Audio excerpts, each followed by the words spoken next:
we were introduced to our characters. Three of us were captured, because of our blood. As one of us had actually been here quite a while, while our cute little comic relief character got got arrested for bashing an old lady's face in. Nice. All the while Caspian, a priest in the city, is doing stuff with the bad guys, alleged bad guys, and yeah, it looks pretty dire for our yet to form party. Luckily, though, Orion,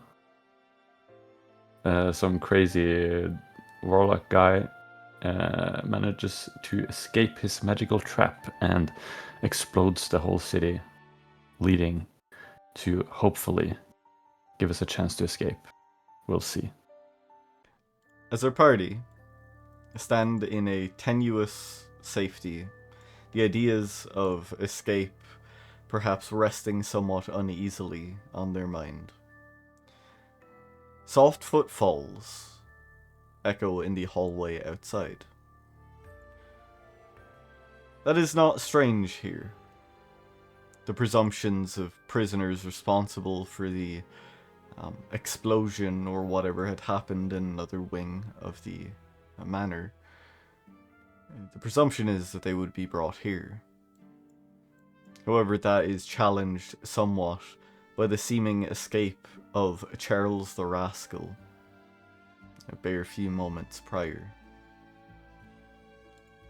Thoughts of intrigue and suspicion all fade away as the scent of fresh cherries permeates like a thick veneer that would only usually be present for those familiar with noble gatherings and balls and galas.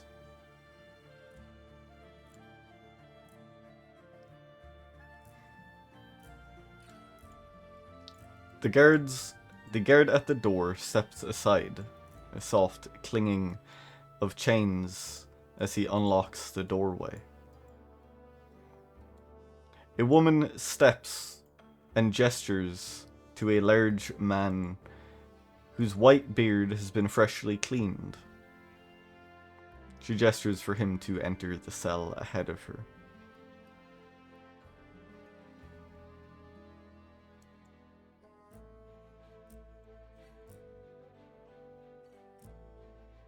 He will walk over, almost hunched back, like still trying to stretch out the ethereal chains that he was in.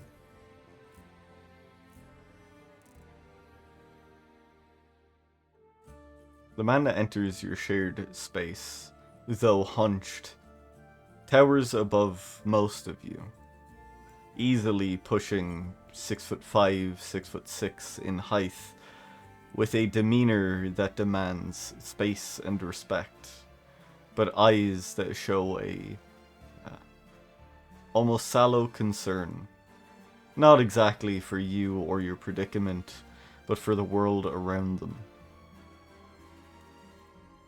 Walking in behind him, though their stature is much more slight, is an elven woman, pointed hat upon her head, and wide, ringed red glasses. Steps through. The scent of cherries follows soon after. Those with a keener perception would almost see the shadows rustle like a dog shedding water from its fur. But such a notion is soon distracted as she strides past you to sit on the bench in the corner, curling one leg over the other, placing a hand underneath her chin and bearing a wide smile.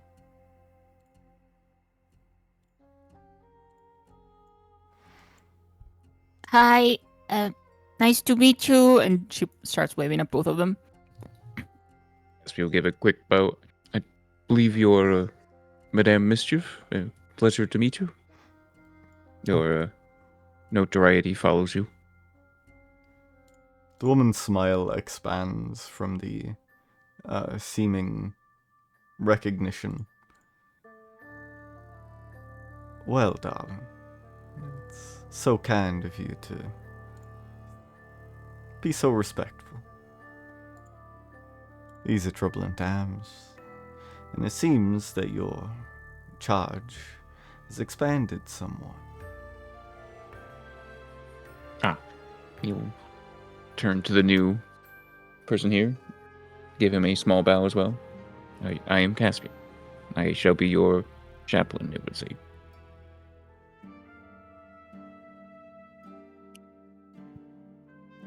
He'll look towards you, realizing or the height difference among the room. He'll kind of crouch down and extend a hand. He's not that much smaller than you, but yeah, you take the hand. So it would seem. Maybe you're right about what we've told.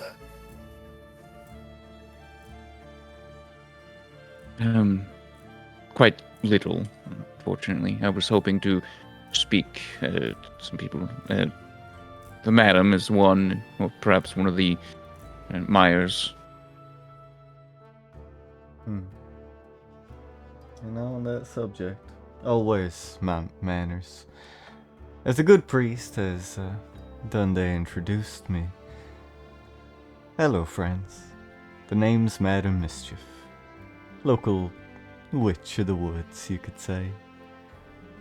Now, I have read on some of you, and some not so much.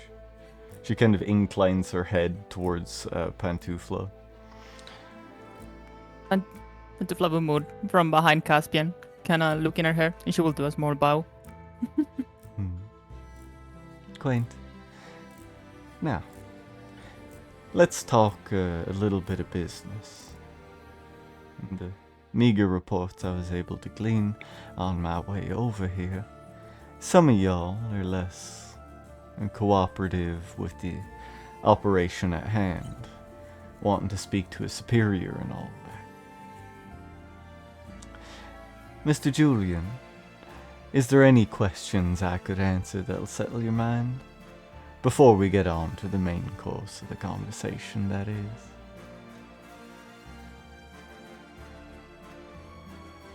For one, why am I here? For the second, why am I not allowed to leave? Third, do you know who I am?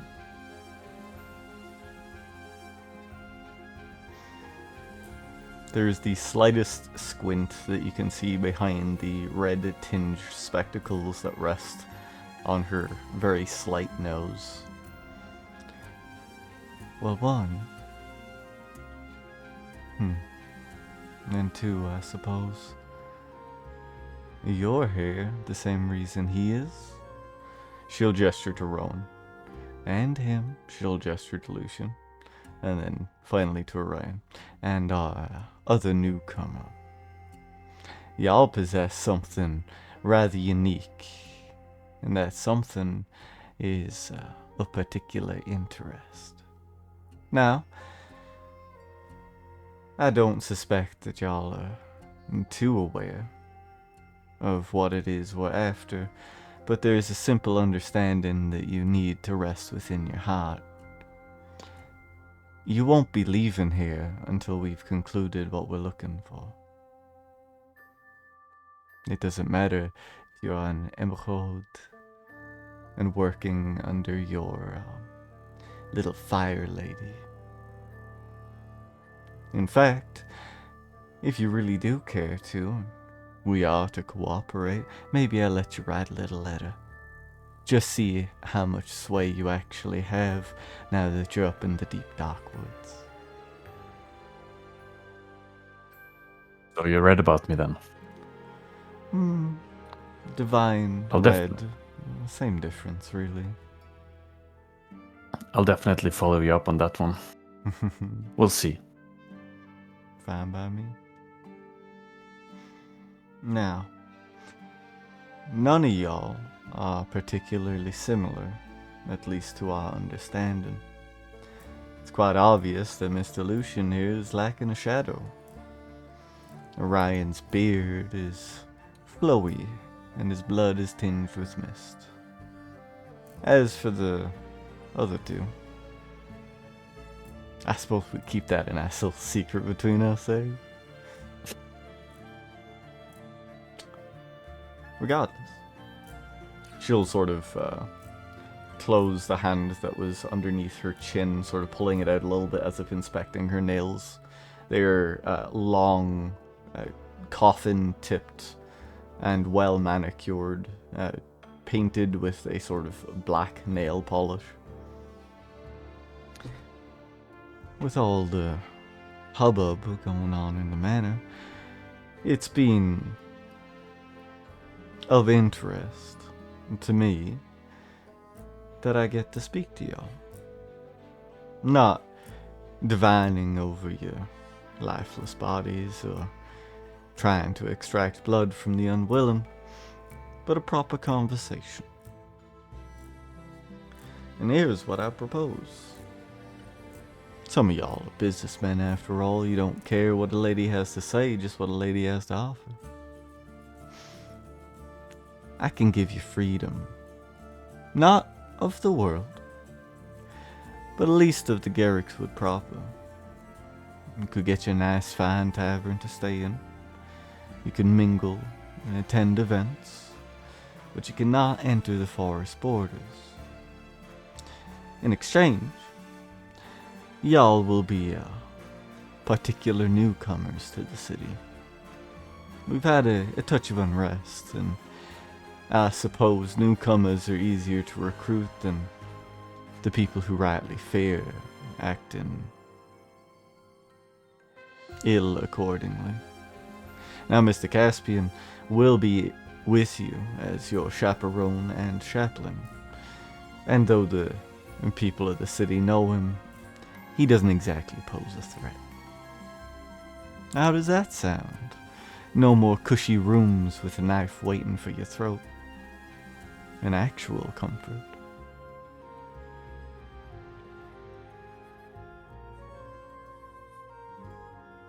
Well, I do say, rewarding something you took away isn't really the greatest reward. I would say that the benefits, while so, are pretty good.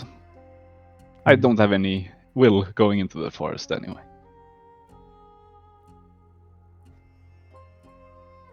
She'll nod. I agree with Lord Aleander over here.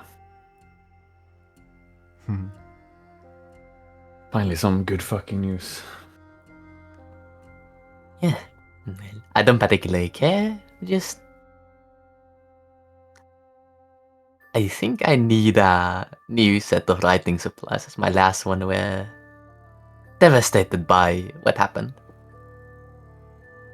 She'll incline her head. I would also like to retrieve my possessions, Hmm. Lady Mischief. Oh, same here.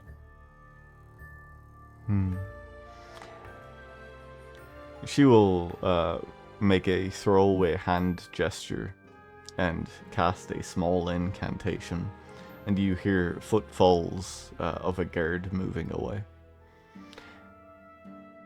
They could be here in a few moments. That's not a problem. And you're right, Mr. Lucian. I'm offering what you already had until, well, you didn't. I'm also not the one directly responsible for taking it from you. Lord Ascari is a thorough man, prideful, and resourceful, as I'm sure you can presume. It would do you well not to take such lip with him. He's not exactly as patient as I tend to be. Duly noted. Good. And When is it due? Me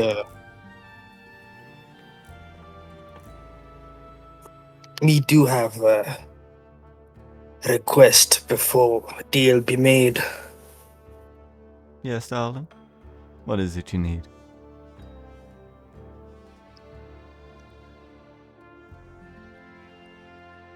Me head be still foggy from the events of me rothened welcome. But me do remember one thing. So at some point in time, the ivory tower up north, I would like to see.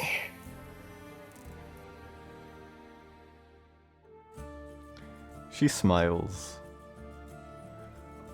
Oh, honey. That'll take some time. Not exactly safe traipsing around the towers. But if you insist, I'm sure with good standing comes a relaxed reach. I would say that staying away from the towers are definitely recommended. Oh, something too much to worry about. The relics, they're meant to be looked upon. I'm sure if a guide is needed for such things, well, me and my compatriots are more than happy. Getting along just right. And you, little missy, I heard you cause quite the ruckus, beating up old women.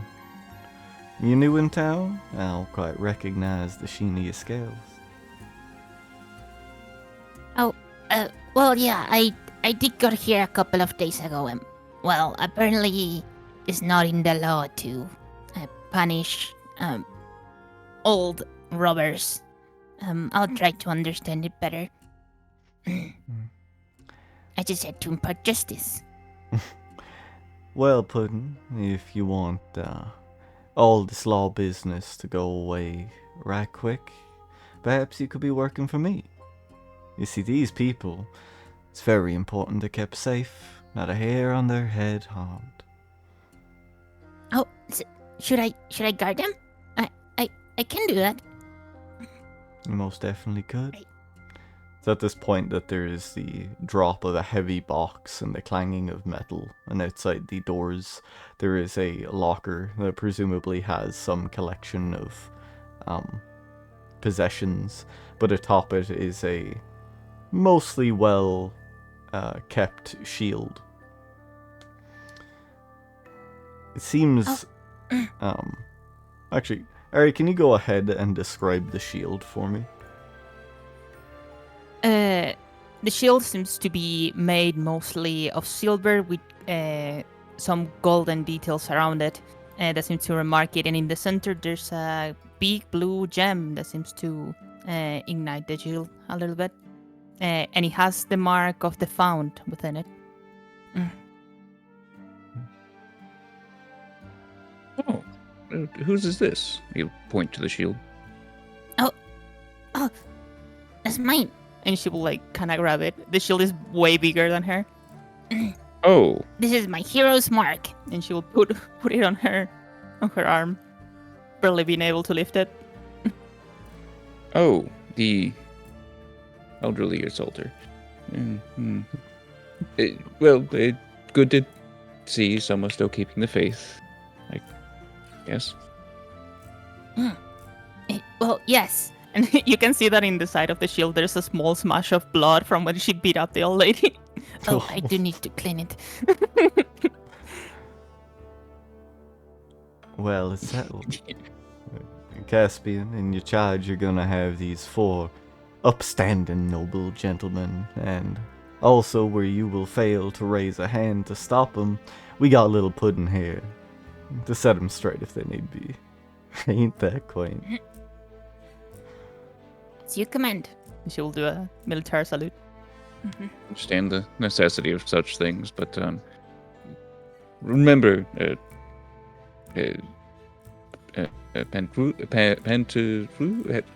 sorry, how do you pronounce it once more? Pantufla. Pantufla, yes. Please understand that you're still under my guidance. Please restrain your violence unless I approve of it. She will look down for a couple of seconds and think about it. I do need a commander, I think, at this time. It is clear that I don't know the laws of the land, so having somebody to guide me sounds good. I don't want to end up here again. I'll ask for your help then. Good. I am unfortunately under vows against violence, and we'll rely on you for such things. Wonderful. And I do the bidding.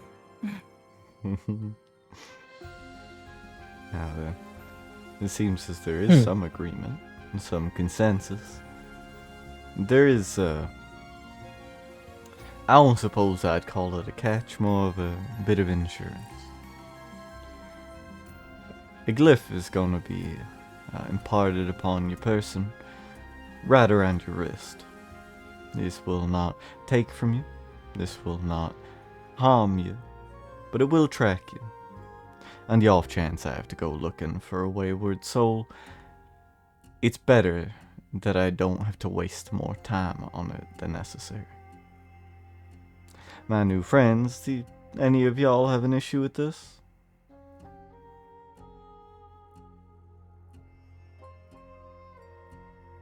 And grumbles. But doesn't say anything. Good. That's better. See, no need for threats or for violence. Whenever you're ready to give blood, of course, that'll make this whole process that much easier. Keep your obstinate ways as long as they serve you, I suppose. She will begin to weave a sigil in the air in front of Julian.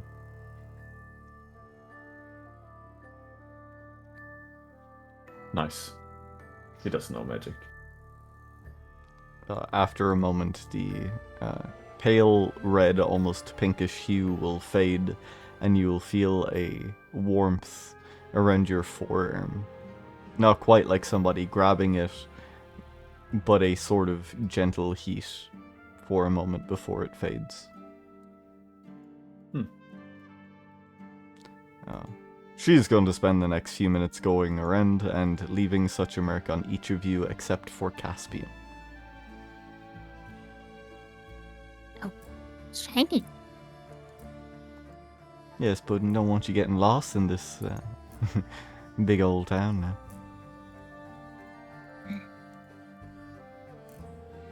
Sounds good. She will notably go to Orion last, and the sigil that she weaves takes her a bit longer. The components of it seem a touch more complex. There is no aspect of harm or ill intent as it caresses warmly around your forearm. Now then. Now we're all well acquainted.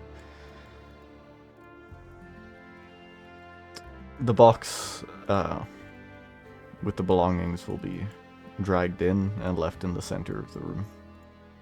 The guard will bow and then exit again, and she'll return to the corner. Gather your pieces, your personal effects, whatever it is you think you might need. And then there's a test of sorts. You see, my new friend Orion over there came in quite a huff. And if y'all to be left free roaming the city, I'd like to see that you can actually take care of yourselves. A practice bout, if you will. The four of you against him. Sound fair enough? What?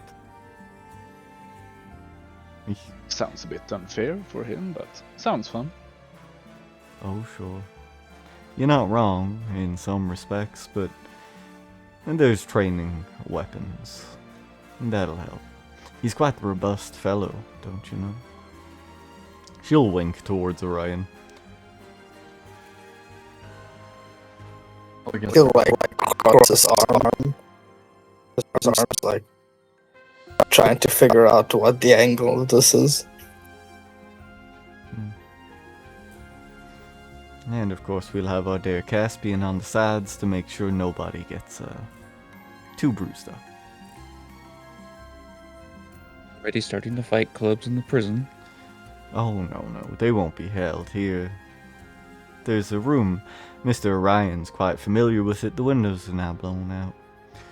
But it has the capacity for emergency containment should it be necessary.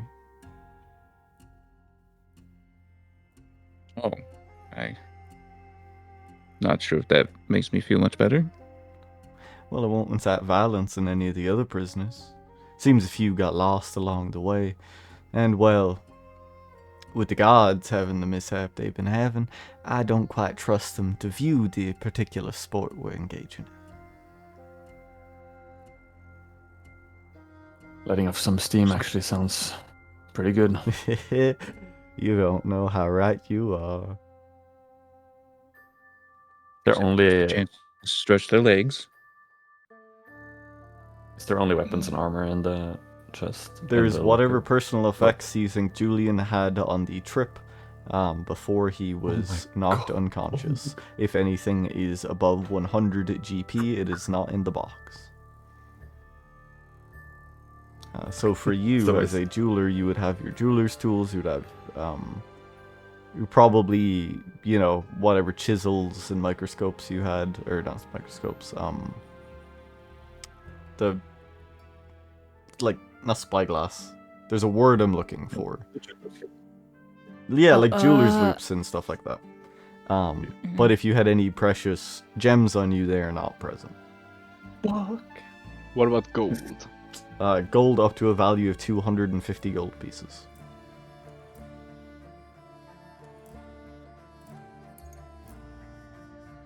Julian's gonna appear, try to be calm, but he's gonna be pretty stressed out, approaching the box and rummaging through it to look for his suitcase. As he opens it and realizes it's empty. Fuck! And he'll throw it to the wall. Now, Continue I mean, rummaging. there's some kind of problem. Well, whichever goons you hired to get me here has obviously robbed me. So thank you. She'll incline her head. Oh, and what seems to be missing? Oh, no, no big deal, just my finest work. He'll continue rummaging through. Now, there's a Looking for it, possibility and that then- it's been misplaced. There's a possibility it's even been taken. If you'd, you know, cooperate, I'm sure such magics are able to locate anything of particular value. By the gods. Oh. My pendant, though. Where is it? Oh, the funny shaped one? Yes. Oh, I know where it is. I'll get that back to you, don't worry. It was just quite curious when I was taking a gander, and it caught my eye. I Please didn't don't- quite know it was belonging to you. Please don't gander it. I was taking a I'd gander. like I'm not get going to feed it to a duck, if that's what you mean. I was looking at it, using these big old eyes. She bats her eyelashes at you. That's what I meant. Well, Could I please have it back? in time. As a token of good faith. Oh, you will. I don't quite possess the capability of just bamfing back to my little hideaway and getting it. You'll have it. Probably tomorrow. I think you will live, Julian. I'll live. Yes, if not, I can pay for you. Of course I'll live. Your gold wouldn't do me any good. Or actually it would. Never mind that. Thank you, Also, Lucian. if your personal wares have been taken from you and they can still be located within the Gerrickswood, we should be able to locate such items, even unless they're being, magically protected by yourself or anyone else. But as stated, this will require cooperation. All right. We'll cooperate. We'll grab the stuff. The starting equipment. Finding lost things is a bit of a specialty amongst my brothers and sisters. May come in handy. Oh, it does. That being said, feel free to take a few minutes, gather your things, gather your wits, and follow me when you're done. She will step outside the unlocked cell and wait. Orion does not have personal effects, and you will learn very soon why. Yeah, I was going to stop her as she went, but then seeing as how she was referring to everyone else in the cell, he quickly realized that nothing that would be his is here. Oh, my apologies. Procedures. But I was also looking for a bit of a private moment, if you all understand.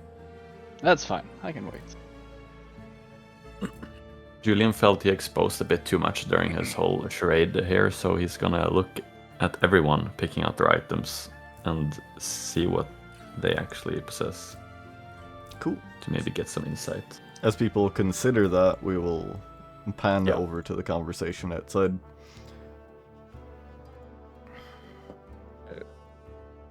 Look, I understand that perhaps whatever ails them might be best to be kept secret from them, but as their chaplain, it is my duty to keep them safe, both physically, mentally, and even spiritually. So I must ask, what actually ails them?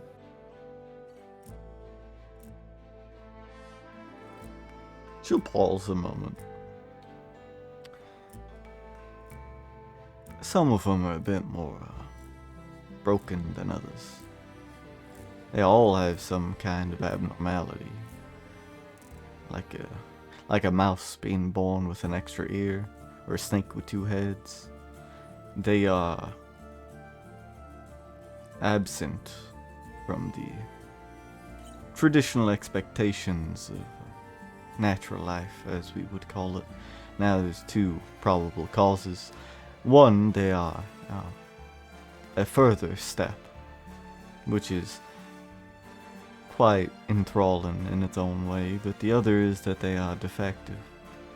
If they are defective, then they should not be able to reproduce, and the mutts will die out rather quickly.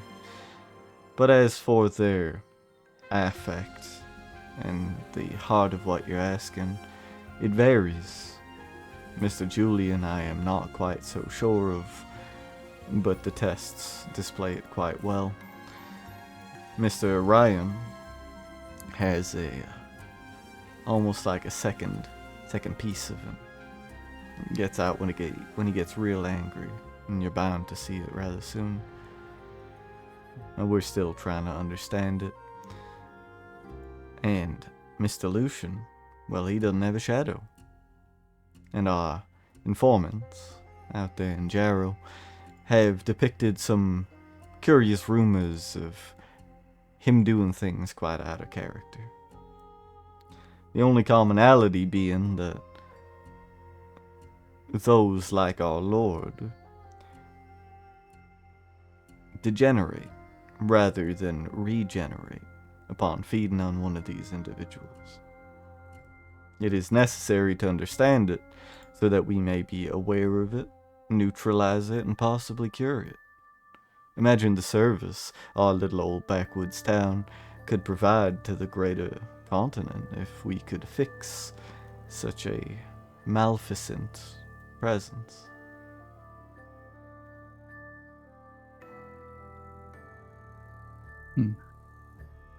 Thank you. It's good to be a bit informed.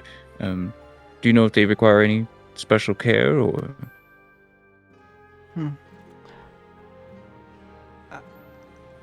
For that, I'm not quite too sure. Mrs. Maya seems to think that they possess regular humani regenerative aspects. They heal their wounds, they get sick. But as an extra layer of protection, I was going to slip you this later, but I suppose now is as good a time as any. She will extend a hand towards you. It is closed around an object. You'll reach out for it? As she places it in your hand, she closes your fingertips around it. There is a almost pins and needles sensation as the what presumably is a vial is indebted to you. Your order don't necessarily have to have these, but I've been pushing for it. If any of the hungry get a little bit too close, just you having that should set them right.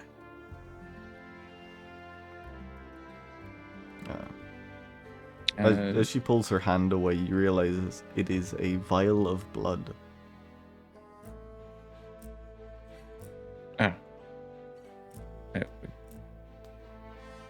Thank you.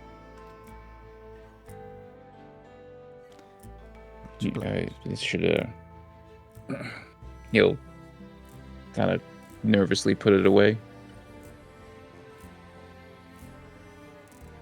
Good.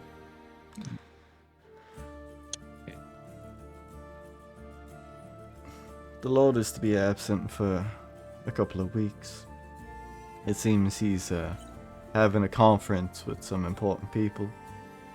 And until then, this little motley crew are indebted to me. I'm entrusting their well-being to you. I don't need to remind you of ranks or punishment, but I trust you'll be able to keep them at least with their head above water. Treat them with the security I would give my own life. Even better.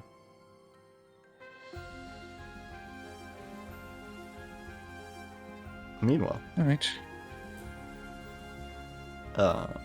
as the rest of you are gathering your things, is there any particular objects of relevance or things you were looking for within your trunk of assorted stuff?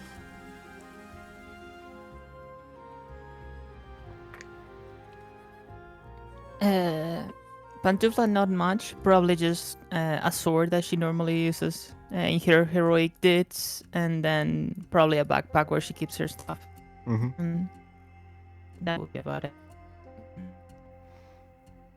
Lucian, what kind of things would be in your belongings? It would be the fine clothes I have, just a fancy dagger, and I guess gamblers' cards. Very cool. And Rowan? the rest in gold. And the rest in gold. Yes, you are a very rich man. Yes. Yes. Look at that scarf. That's a rich boy right there.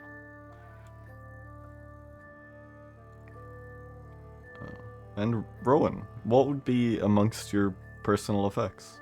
If you think they would even have many of them here. They would not have many of them remaining. It's been a while and things go missing here and there. Other things are placed in secure locations that they can totally be retrieved from later. But in his actual belongings, there would be a few sets of clothes, maybe a dagger and an extra set of calligrapher's supplies, but nothing else. Sounds good.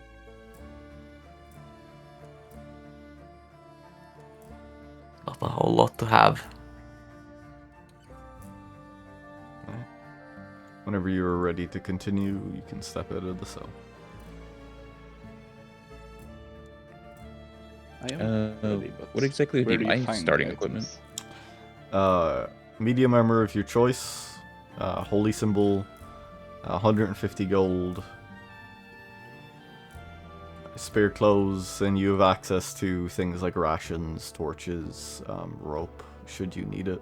But most of those would be kept at your church. Those are more your like expedition items. You would have a medicine kit, the one that you expend a charge and you instantly stabilize a creature. Even if you don't need it, you would still have access to it. Yeah. And that gold is in addition to the 40 GP you get from Guide.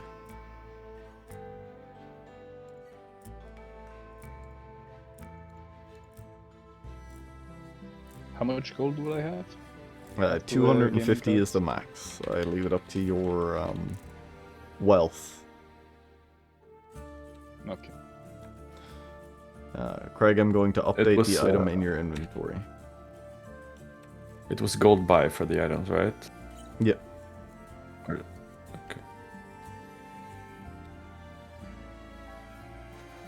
Oh. As I Fancy All right, clothes. that's an update.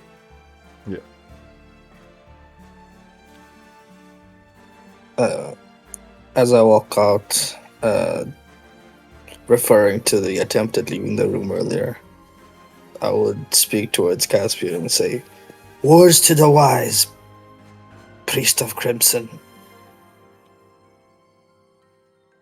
It is folly to close a door on a new acquaintance."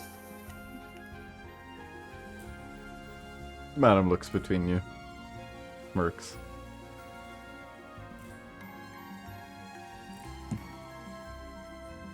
Well, Well, go ahead. no, please, go ahead. Go ahead. Well, let's just get going. I'm sure you can vent whatever frustrations you have amongst you against the others. She will guide you through the compound. This manor, the stark opulence of it is a consistent state outside of the cells. You see a couple of servants wearing simple clothing, carrying jugs of water to whomever it seems to be occupying the many rooms here. You note that some of the windows, just like those on the western wing, are shattered, and you seem to be walking in that direction, though a lot of the shards of glass have been cleaned up by the aforementioned servants. Madam Mischief pays these things no mind.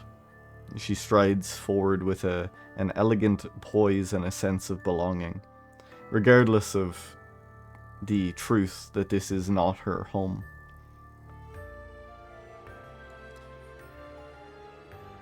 You pass under many archways and begin to move downwards.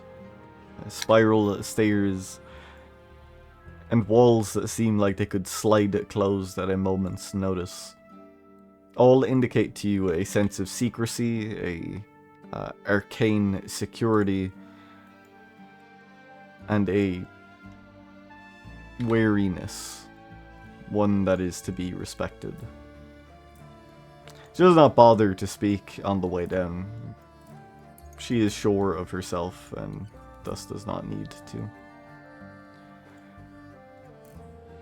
Orion, you recognize the room, as she has led you back into the emergency containment room. There is a burnt-out magical sigil on the ground, the glyphs bearing soot from whatever arcane flames had been present moments prior. Well now, she'll gesture to the far wall where there's a couple of dummies that have been set up, but also a large table with an array of training items. There are fake long swords, short swords, daggers, everything save bowcraft are present. Pick out your tools. You too, Orion, should you want to. There's some padding over there. She'll gesture to another wall on the left side of the room that has the mechanical AC benefit of whatever armor that you choose to wear. That'll get you, you know, a bit of comfort from the blows. And the rest of you choose your weapons wisely. I am quite curious to see how well you'll do. Am I to assume there is no magic now? Oh, you can cast all you like. That's what Caspian's here. He can patch him up right quick. So we didn't get any like weapons and armor from the box. We just got our. If you had like Lucian had an Things. ornate dagger. Yeah. If you had those kinds of things, yes. But for the purpose of what she has brought you here to do, you were to use training items. Mm-hmm. But it will still be like a short sword. Is a Yeah. short sword? Or... Everything does a d4 plus whatever modifier you would add to it normally. So dex or strength. Okay. I equipped studded. Yeah. Again, it can have the What about mechanical benefit of whatever armor you choose, save for plate. And none of you are proficient in heavy armor anyway. Oh, Pantufla I is, am. but Resistant. there isn't fucking potato sack plate mail here. I just imagine her kind of like with just a ball of padding just around her. It's like, I have heavy armor. Like the Michelin Man. Yeah. Orion, for the moment, I'm going to give you a training weapon. And make it Okay. the 1d4 plus mod. Which for you would be... I have to go open your temporary sheet.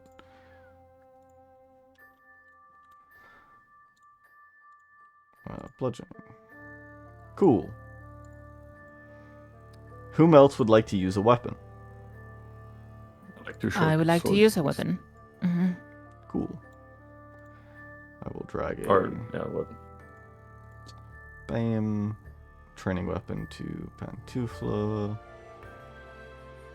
I'm not used to the sheet. Give me a moment.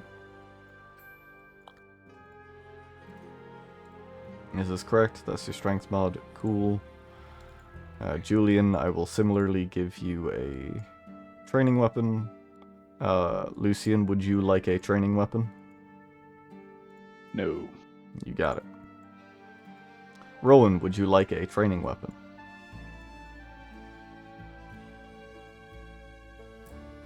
Slowly, no. No point, I don't think.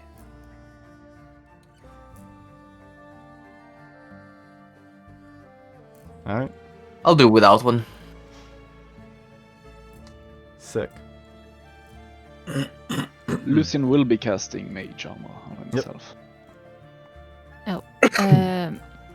Pantufla would probably grab an armor, probably the equivalent of what's the name of the heavy armor, the easy one, not the splint. The other one. Splint, yep, that's fine. Oh, splint is okay. Oh, sounds good. Splint's fine.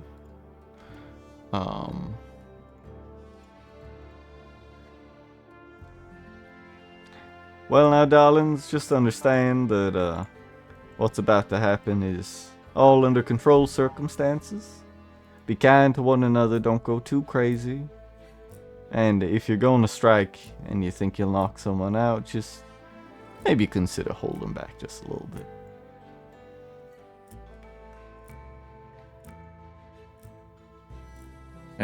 Just beware, I can keep you alive, but I'm not very good at getting rid of scars just yet. That's what the padded weapons were for. She'll raise her hands. But the magic, I mean, magic fixes magic. We'll do what we can.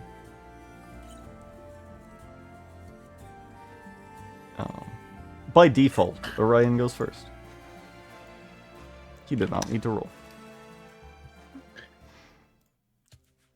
As a signal is given from Madam Mischief, Orion's heart begins to beat heavier. As he exhales, even in this rather temperate room, there is a denseness to the air, almost a cloudy aspect to it.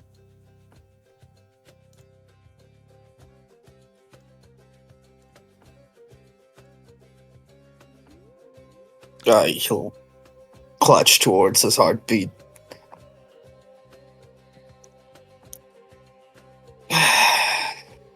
We have not started, and yet this already begins.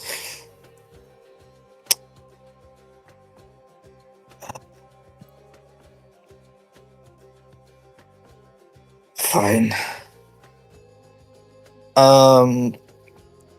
I don't know any modifiers. That's I'll fine. like I to have attempt to a- roll a martial check. Sure? Yeah. Just a straight 20. Just roll a d20. I'll handle all modifiers, you just gotta roll d20s. Understood. What does Sweet. your mind seek to uncover?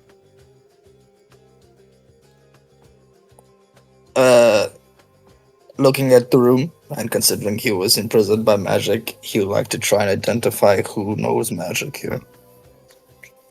You can tell both by an ambient arcane energy and also by a choice of weaponry that Rowan and Lucian did not seek any practice weapons, Lucian specifically asking if magic was okay here. It seems both are capable of casting.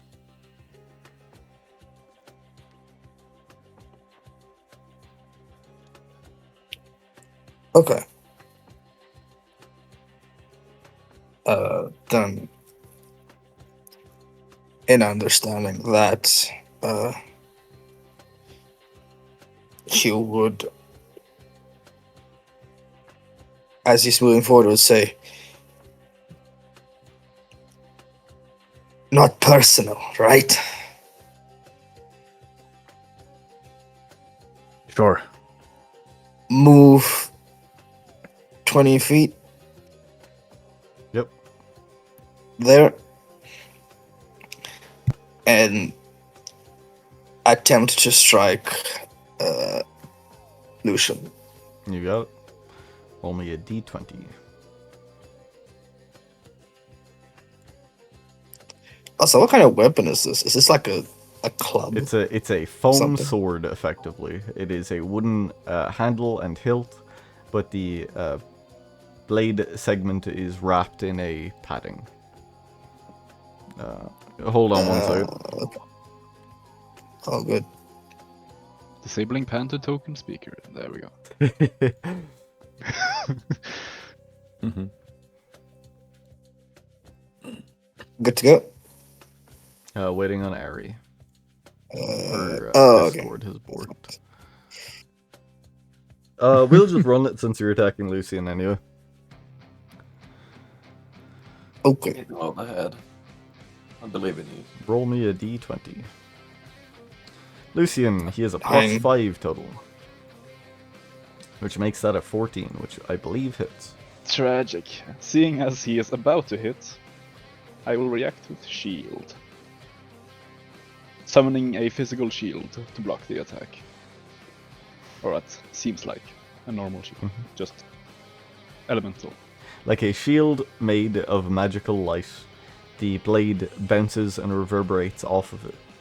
Lucian, I would like you to make me a martial check as you observe this person's attempt at harming you. Unfortunate. Not very good.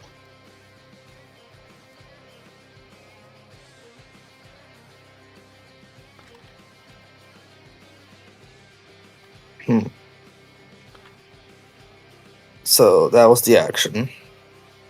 I marshaled. You could punch him with your offhand. Would deal 1 plus strength. I could punch him with my offhand. But seeing as he spawned an actual shield next to me. And my other intended target is not currently AFK. Tragic. I will instead shuffle up one Yes, and provoke. try to punch. That's fine. Yeah, well, He's not going to knock you out or stop you. So you can go Yeah, up he and try can to do that offhand actually. Rowan with a punch. which I will.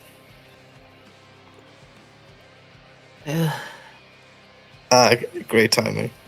Anyway, Julian, would you like to take an attack of opportunity as Orion walks forward, swings at Lucian? His Yeah. blow is deflected by an arcanely conjured shield, and now he seems to be prowling towards Rowan.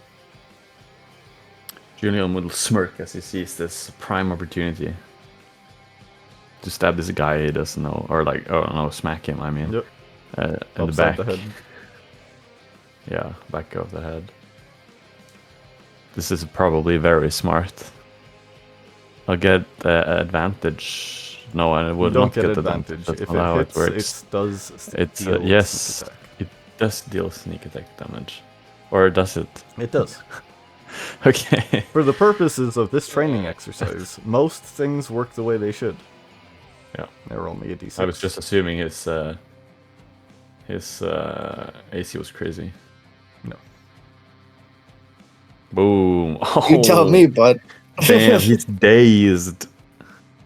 Ooh.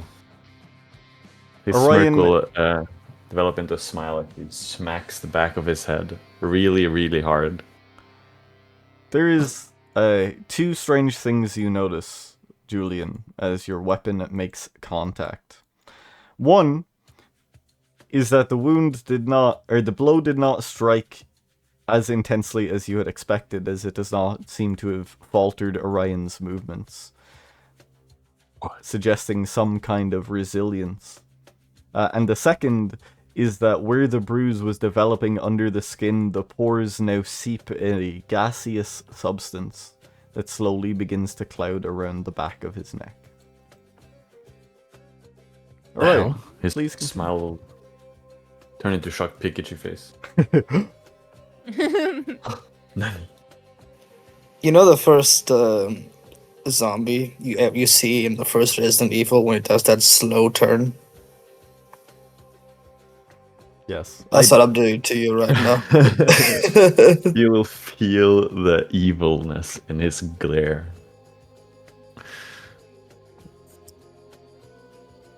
And then he'll turn his head and with the momentum attempt to punch Rowan. Oh, come on. That is a 9 total, which I believe misses. It absolutely does, yes. Cool. Sweet. That's it for me. You got it. Rowan.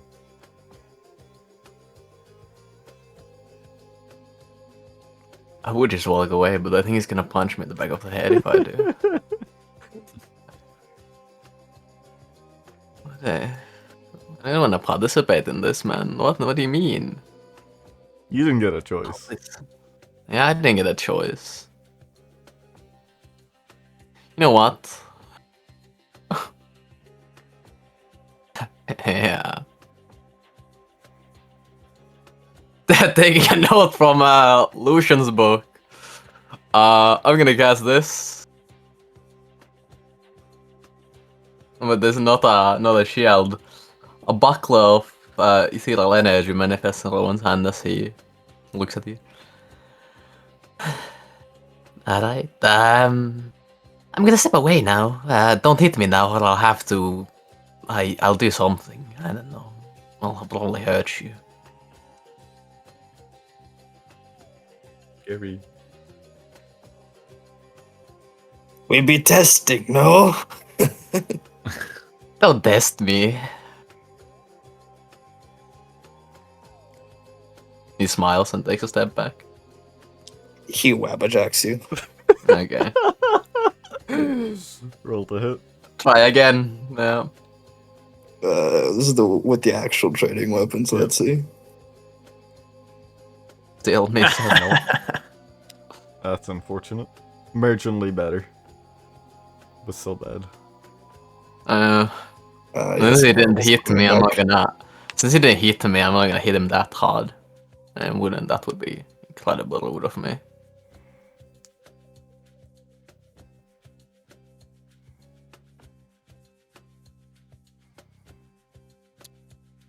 Yeah, that's what I'm gonna do. Rowan mutters something underneath their breath as your own shadow distorts underneath your feet and opens to bite your calf. Hungry. That 3 damage. That is 3 damage of the Umbral type. You got it.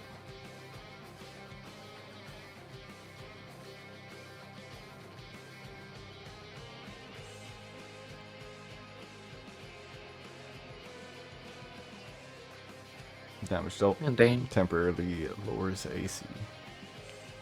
yep. -2 for 1 round. Yeah. Anyway.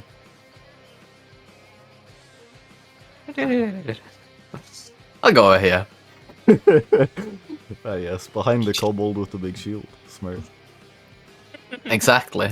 Clearly this one will take care of the problem. Pantufla. Okay. 1 second.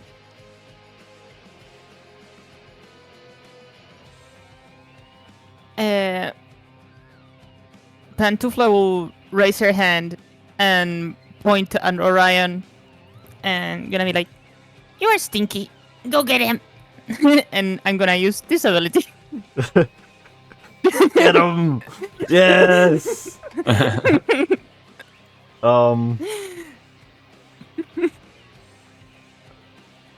Sure, for 1 round attack rolls against him have advantage. Julian cannot move Yep. at this time as he already took True. an AOP, but it doesn't really matter. It's the advantage on attack rolls is what matters. And she's gonna move up to him, brace her shield up, and be like, "Come on, hit me. I know you can't." And that's gonna be the end of her turn. You got it. So I don't have bonus actions, I believe. Sounds good to me. Julian. Still abased, is that a word? Still shocked that his insanely precise hit did not appear to affect this tall man. He'll quickly follow it up on Pantufla's orders, doing an anime run behind. And he'll smack at him twice this time.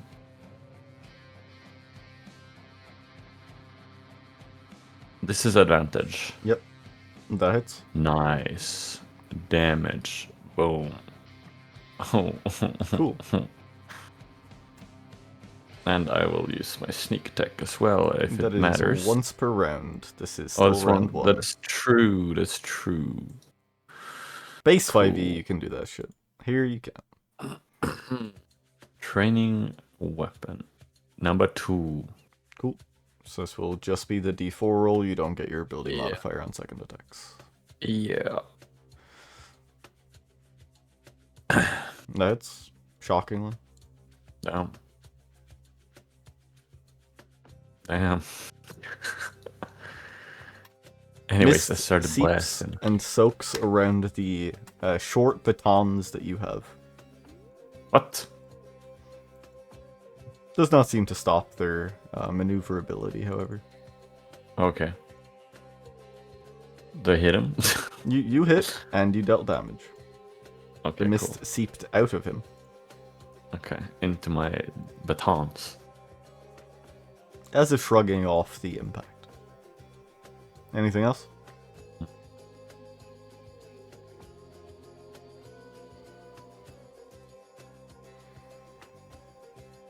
Do a tactical retreat and end this turn.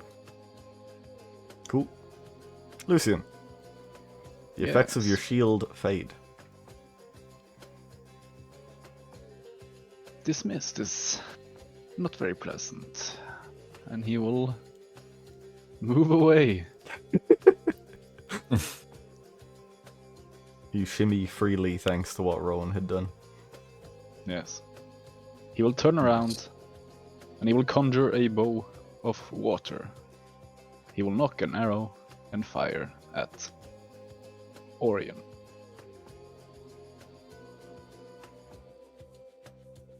That hits, yes. 5 damage. Lock him up!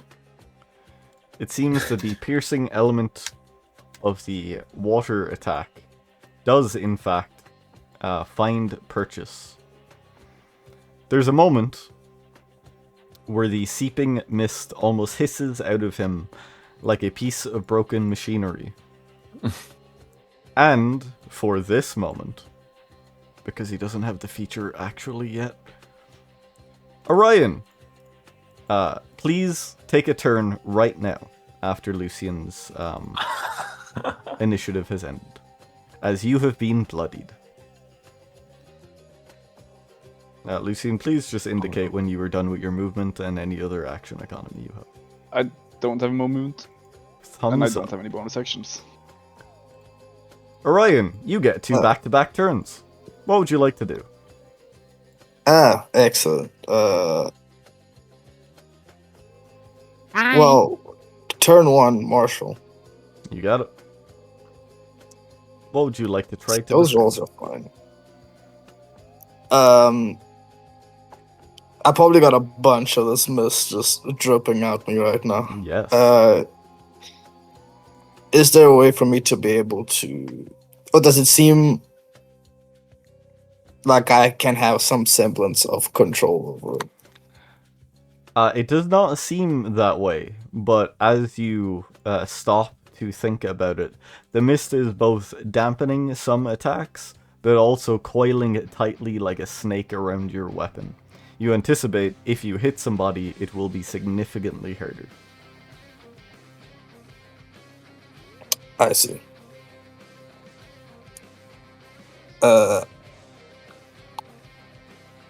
In that case, I would like to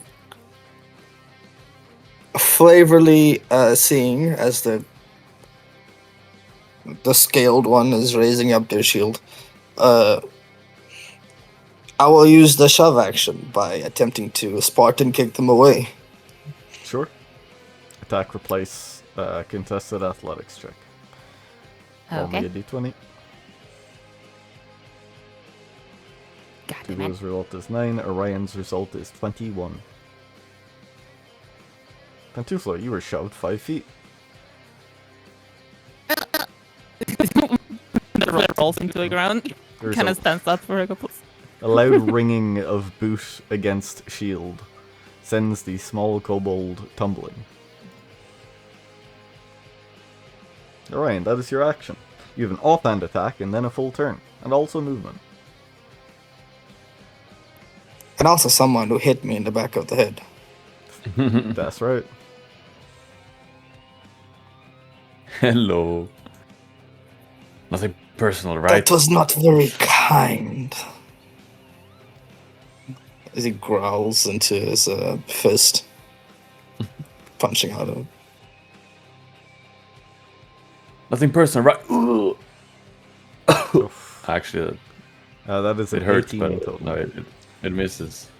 Oh, it hits. It hits. Yeah. Okay, so he will actually. You will suffer. I have to do quick math. One moment. That divided by that is... so it's 1 plus strength, which is 4, plus 4. You take 8 damage as he gut Dead. punches you. Just, I guess. Are you knocked unconscious from that? Yes. Yes. Yep. Go ahead, On Caspian. the guideline, Caspian will quickly cast Spare the Dying and let the fight continue. Not a mischief claps. Alright, Ariane, that's turn number 1.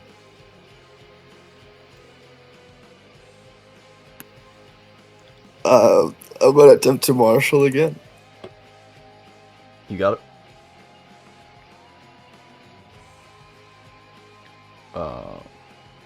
That is a total of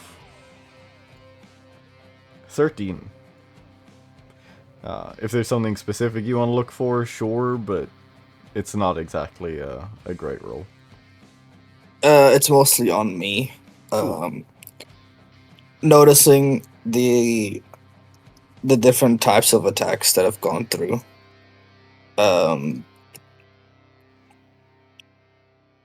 Between the two magical ones, the umbral and the water one. Yeah, the Right. water dealt piercing. Right. So those two. Wait, both of them deal piercing? Or the Nope. other one was just umbral? First was Like straight umbral, right? second was piercing. Alright. Both dealt full Did it seem- damage to you. Okay. Did it seem that the mist, I suppose, reacted differently to the umbral one? In particular? There was no discernible difference between the two magical attacks. I see. Okay.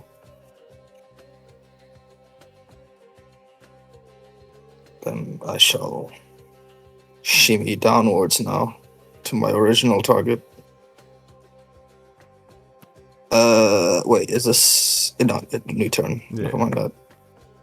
Yes, excellent choice of target. Good job, good sir. Seeing as how he's against the wall or close enough to it,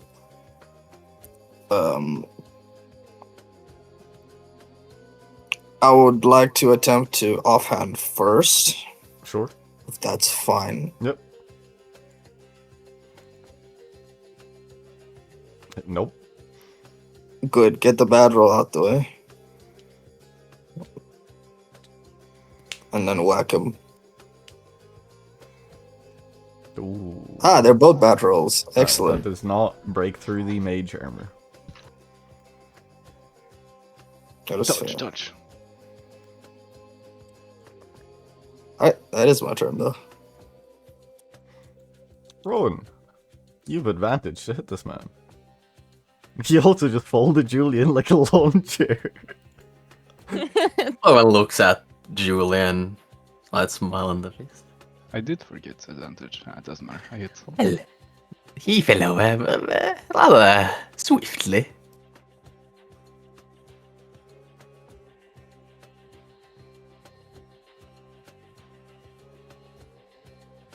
Julian is just rolling on the floor, groaning in pain. No hard feelings. I'm also gonna reapply Force Buckler. That 22 hits. Max. You catch him right on the heel with the shadowy maw, and his leg winces.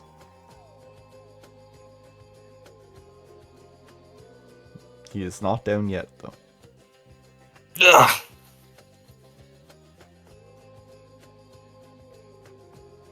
And I will pass my turn. Okay. Pantufla will kind of clean her face a little bit and will stand up from being kicked over.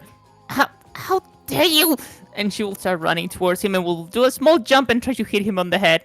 Bonk him with her stick. You got it. Mhm. That's...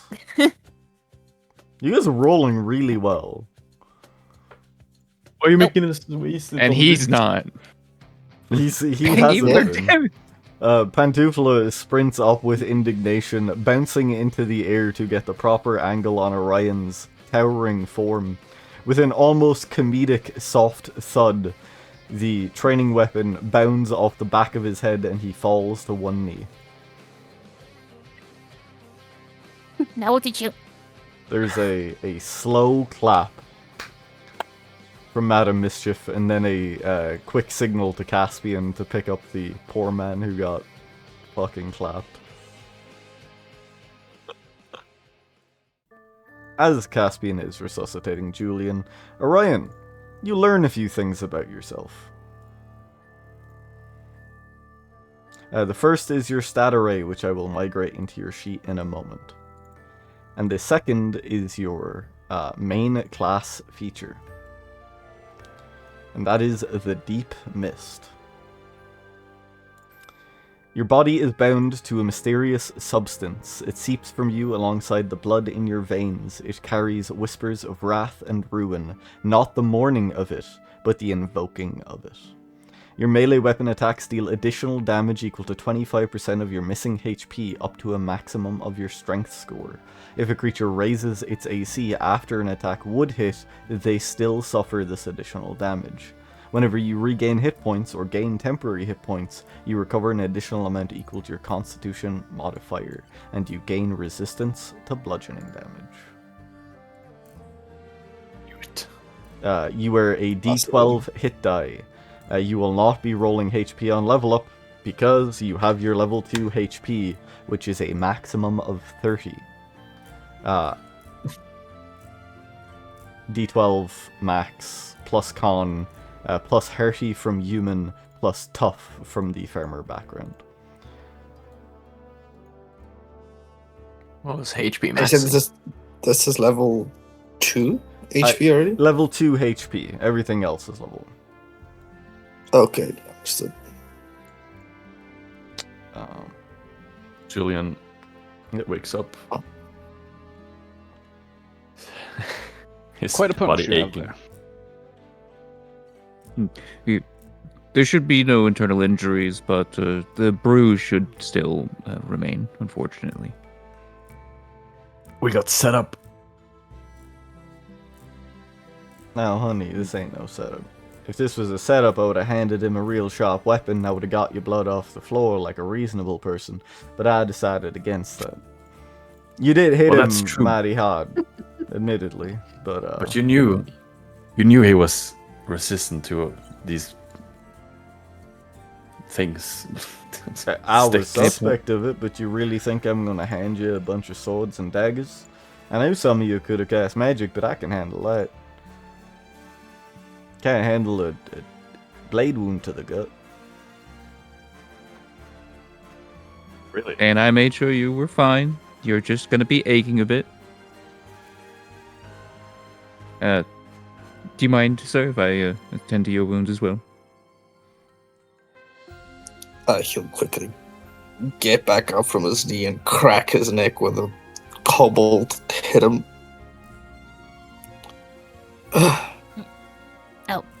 May have gone a little bit too strong in there. It will be fine. You'll see that instead of a like, I guess, pained expression or an expression that someone getting hit like that would have expected, you will see a sly smile go out, and it's like, the little one packs a punch, it seems. Oh, I do try my best. He kind of like rubs the back of her head. Yes, So getting all the it credit. seems all of you are rather capable in your own ways. But again, Mr. Orion, Ed, are you fine with me tending to your wounds? Do what you must, priest.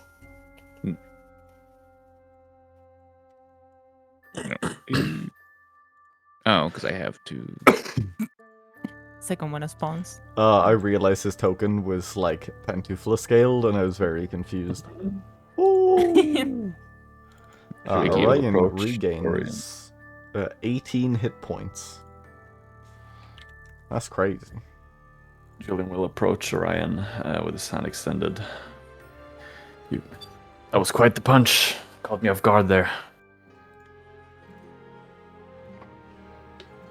He wants to shake your hand. Consider it payback for the hit at the back of the head. That's fair. Instead Be of a going fool for not a to grab- handshake. Huh? Sorry, go on. I'd be a fool not to grab such a chance. Instead of going for a handshake, he'll take like the mirrored hand, kind of hold you like at the back of your wrist, and just tap on your shoulder with the other hand. What?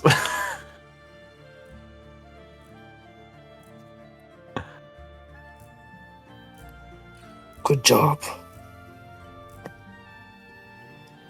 Oh yeah, okay. You're holding my forearm and tapping my shoulder with the other hand?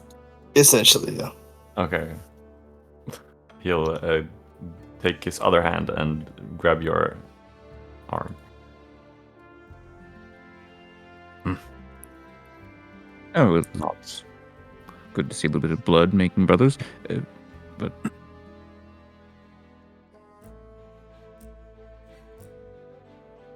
Now, madam, was this any sort of education for you?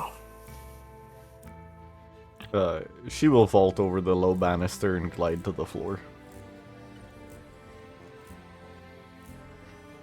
Well, I think that was quite enlightening. A couple of y'all have things I didn't quite expect. Or things I had presumed not possible. Regardless, in any case, Yes, I do think that was quite successful. Little Puddin' there really told all y'all strong men what to do. She'll smile at Pantoufla. Well, She has a way he with also words. kicked well. Oh, of course he did. He took down many men before we could make sure he was safe.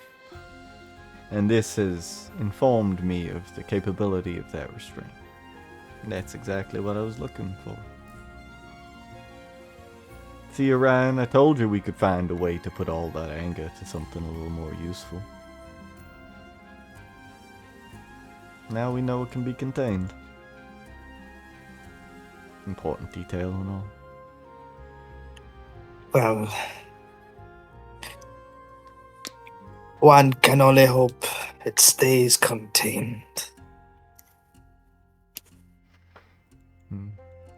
You leave that to me. And good Caspian here. His magics should be able to make sure it doesn't take over. It's what he's good at. Dealing with issues many people don't want to. In any case, I think y'all deserve a meal. Something warm and refreshing.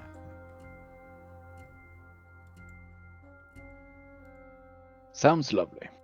Hopefully some drink as well. That's the best sentence I've heard all day, I think. Well, most of y'all can drink.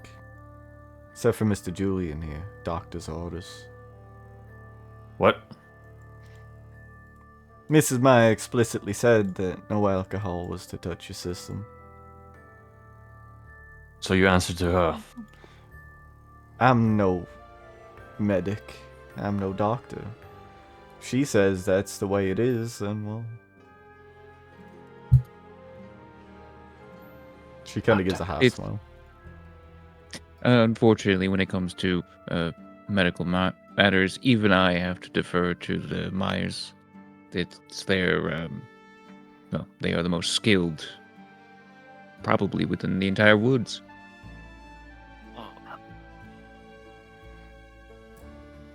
I have a perfectly good doctor back in Backlit, and he has told me my health is fine. I can drink.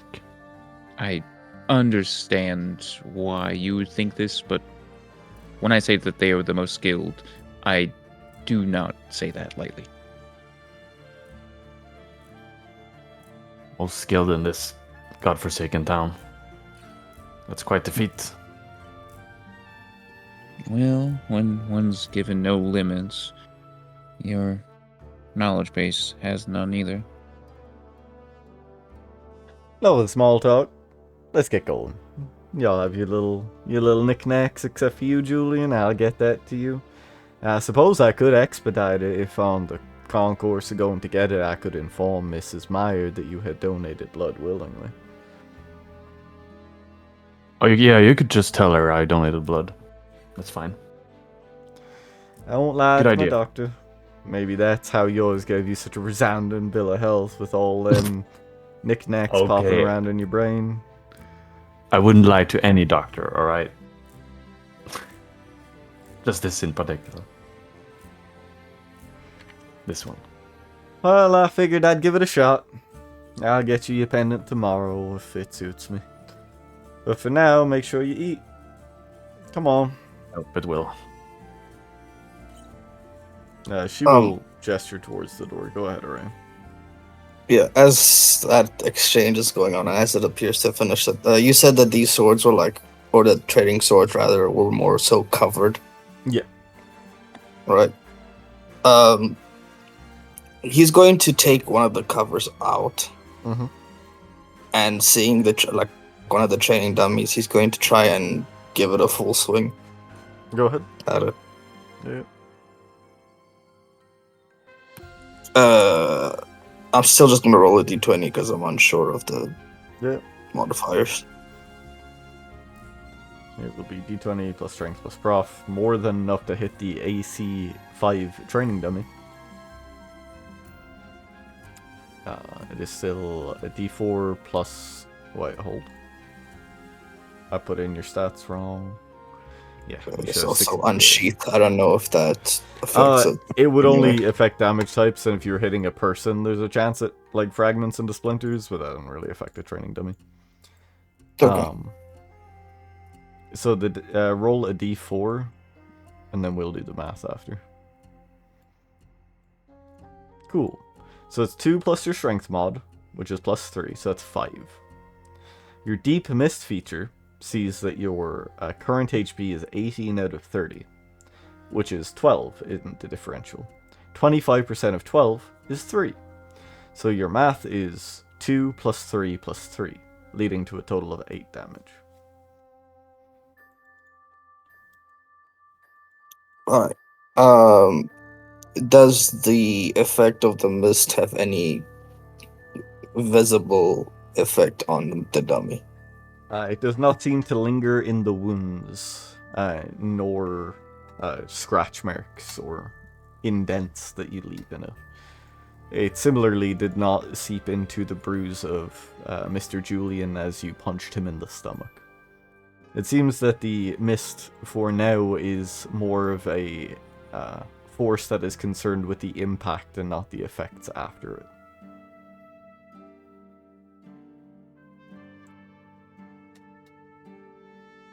He'll keep that in mind as he, I suppose, resheets it and then just kind of chucks the trading sword at the dummy's feet and goes and meets the others. You follow the others out of the manor. The darkness of the scenery isn't broken by much. There is the odd Gerrickswood stood at a post, who momentarily moves to intercept you but is waved off by Madam Mischief as she leads you out of the compound out onto the street of Gerrickswood Upper. If possible, could I, as everyone started to leave, could I quickly give a glance at the circle with Arcana? You got it.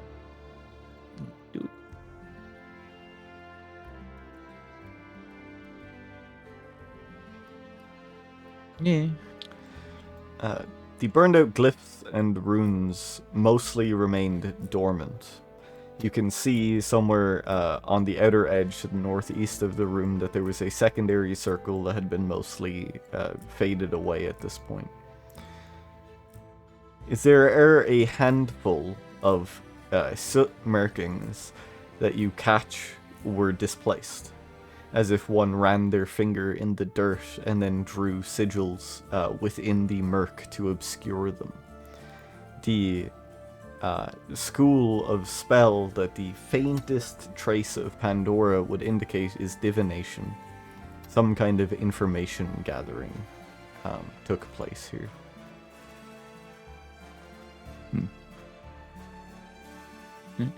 You'll simply catch back up with them. The streets of Gerrickswood are cold.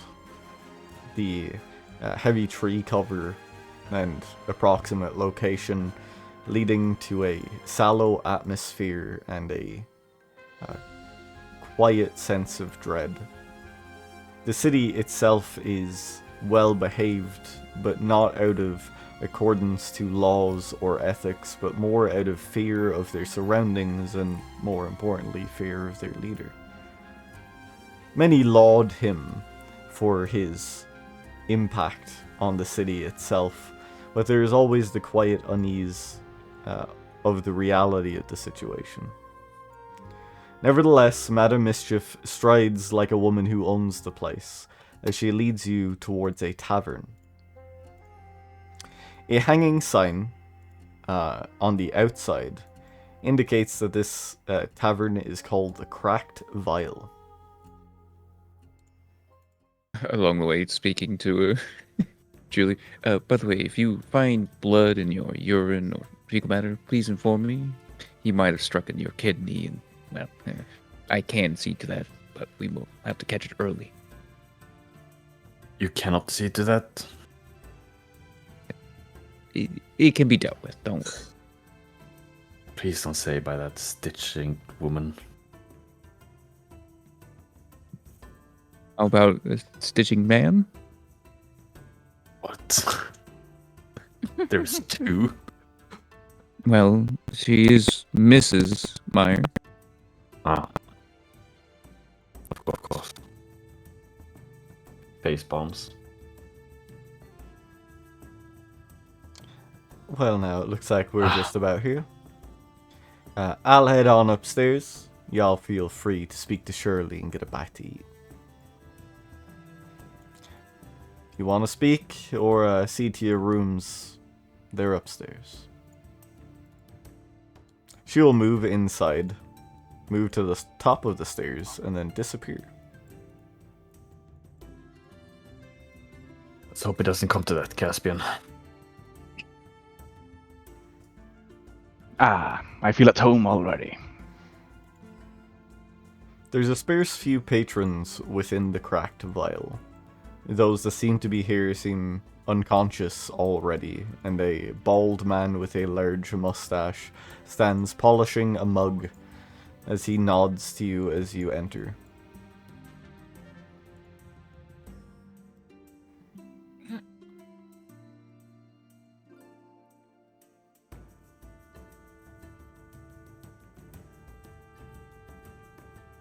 Some fatty food and some strong ale, please. Man will nod, his heavy brows lowering slightly. He will turn and head into the kitchen. Antufla struggles a little bit to get on top of the stool, but she finally manages to do it without falling.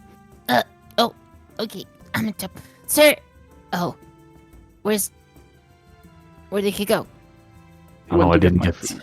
I didn't get to He will order be back. either. Well, I Quite guess the I'll just effective man. The man returns with two large trays, one boasting an array of roast vegetables.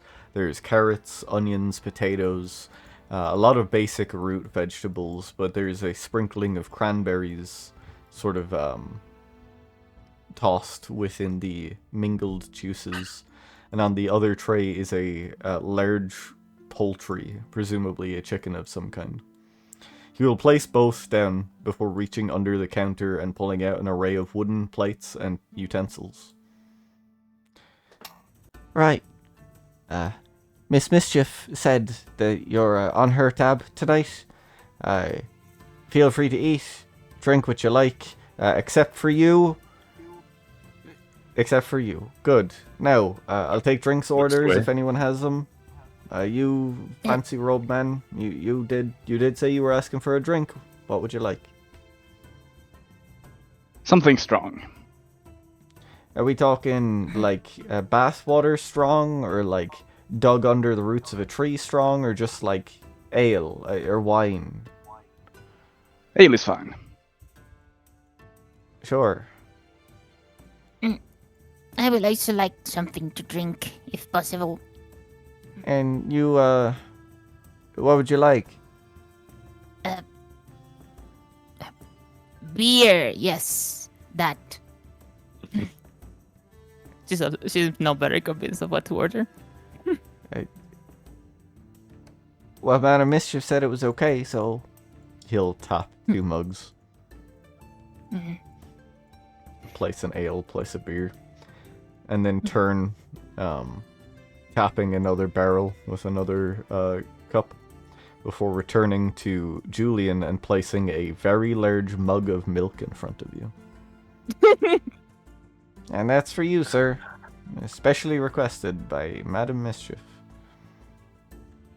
Oh, why, that is very kind. Do you perhaps have something, some vodka to top it with? And he'll flash a gold coin on the table. Do that, sir. I'm not quite familiar with any new folks running around, but if the madam says that you can't have any, I'm not going to give you any. She was kind enough to buy the rooms upstairs for you. And, well, some of you, he kind of casts his eyes over to Caspian, understand that this establishment is usually only used by the Bloodveld. She's bought it out for you, so I wouldn't go questioning her kindness. No, that wouldn't be wise, would it? No, so you can keep your gold. Just 1 gold isn't enough for my liquor anyway. Don't take it too personally, sir. He's had a rough day. I just don't ask questions. And y'all at the table, you want me to fix you up a plate? Oh, I'm fasting. How about you two? Sure, I could eat. Though, I could also get a drink. And what would be your preference? You have wine? Oh, of course. In this city, Of course, yes. I get you a That's bright what I do. red. He'll go into the back. After a few moments, returns with a bright red-looking bottle of wine. He'll produce another small mug, and seeing that you were coming over, will hand it to you across the bar. You will receive it.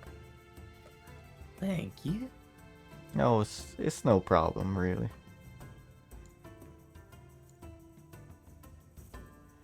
If you don't mind, I'm new here, as you know, and if you don't mind, maybe you could explain who the Bloodweld is. Oh, that's no problem. It's probably better for you to know if you're dealing with the madam. She likes to give orders and not really explain much. The Bloodveld families are the nobility, I suppose. You look like you're dressed in finery, so you'd be familiar. They're the bloodlines deemed worth a damn to Lord Ascari, whether it be for deals or locales, territory. I'm not quite too sure of the specifics, but it ranges. You know, whenever they are in the city proper rather than out on the outskirts, this tends to be the establishment that they go to, on account of Lord Ascari's preference and keeping potential mischief contained. As in the madam? She ain't no part of no family. Not to my knowledge, anyway. Julian will smirk for himself, realizing the Varkeep didn't understand the joke. He will continue not understanding the joke, and his mustache bristles a little bit. He will portion some roast veg and poultry onto a couple of plates and bring it over to the table over here. Julian got food, right? It's on the table for you to take up and portion yourself. He'll set him down. He kind of eyes Orion somewhat wearily. Surely is a large man and deals with a lot of strange folk. And he kind of, like a bouncer would, gives him the once over before setting a piled high plate. Enjoy your meal, sir. Is there any drink I can get you? Whatever it be that you may recommend, I would be curious about. I can get you a nice warm ale. Ale goes good with roast. He'll head back, go fetch and tap a keg, and then return with a frothy, almost amber liquid underneath the head of foam and set it down. There you go, sir. Matches your beard. Over to Julian's you. weeping right now, dude. Pantu kind of eyes the two gentlemen around her. She seems to focus a lot on the shiny beads that they have hanging.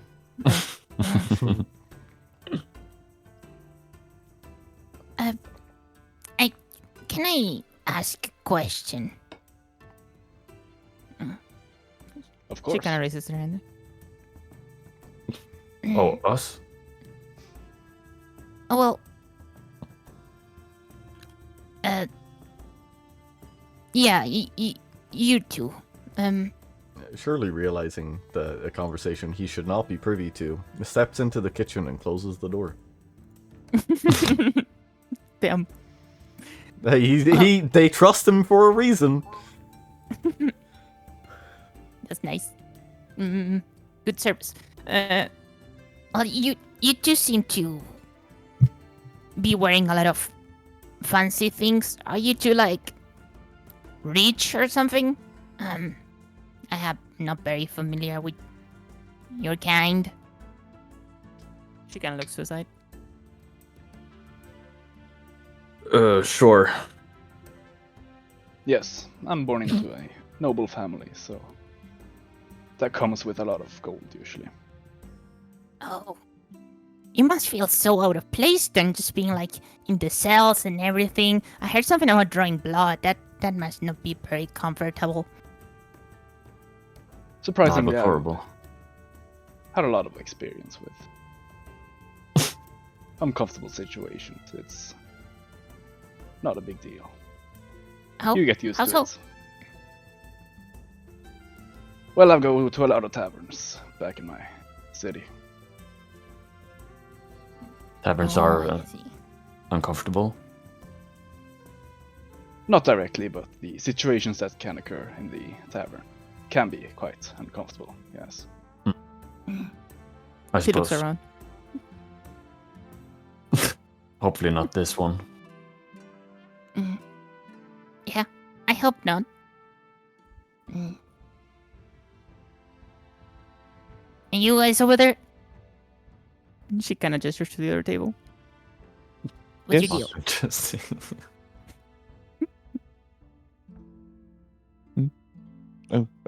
I'm just a priest, son of the service of Lord Ascari. Mhm. A member of the Lost, a worshipper. Mm-hmm. Oh, I think you said something when you saw my shield, right? Something about keeping the tradition or something? What Well- was that about? Well, you are a believer of the Found, correct? Yeah, sure. Sure. Are you or are you not? Holding a relic with their symbology would be rather problematic if you're not one of the faith. Well, I do believe in the symbol, and what it means. That's I think good. it is a beacon of hope, and I'm willing to do anything for those around me that need it. But at least I didn't know of a name of it. Oh, well, much of that is expected after Time of Ashen's name. Worry not if you need any assistance in such matters. I and any other of the priesthood would be more than happy to assist one of the Found. We must keep ourselves together. What little we have left, after all. Oh, yeah, I will keep you up to that then. I might pass at some point through there. She nods along. Was there any questions you had?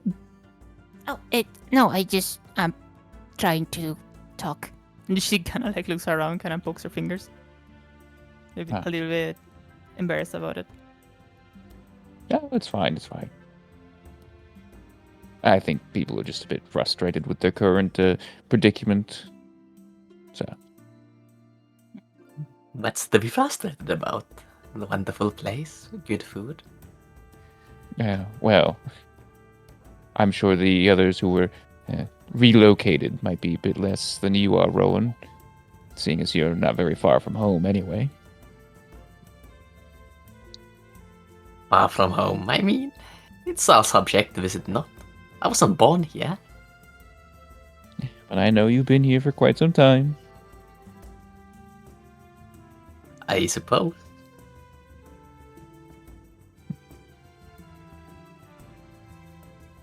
The sound of loud crunching comes from my direction. He's the bone and all. Well, I guess even I'm not immune to such desires. Quickly takes a good berry, puts a hand under the mask, and disappears. The fuck? Just So straight it's a random pissed good ass. belly. Even the priest is mortal, it seems. Most of us are. Yet to meet one that isn't, really. I wouldn't know. It's yet to be seen. Well, seeing as I've yet to meet, well, no, I guess the Lord Ascari I have met, so... Can't say I've not met an immortal yet. Yeah. But he's a bit of an exception these days. Is your lord something more than... Or perhaps something alike to an immortal man? He is... Well, this is known, and have you not heard of Lord Ascari? From my understanding, even outside of the woods, he is well known. Me not know about yesterday. How would I know about him? You don't...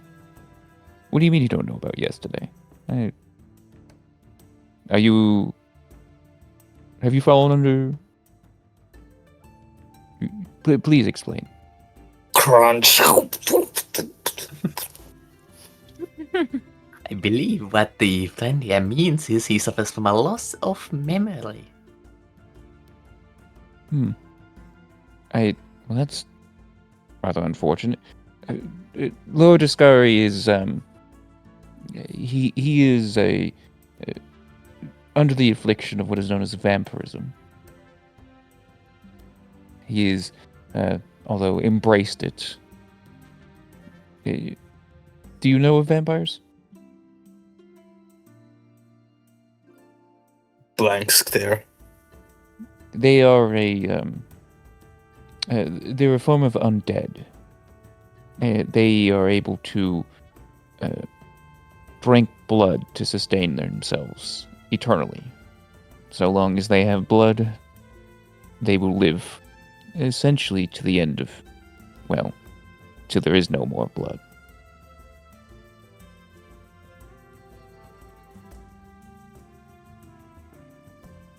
There's a bit more to them, but that is the most important part that most people tend to concentrate on.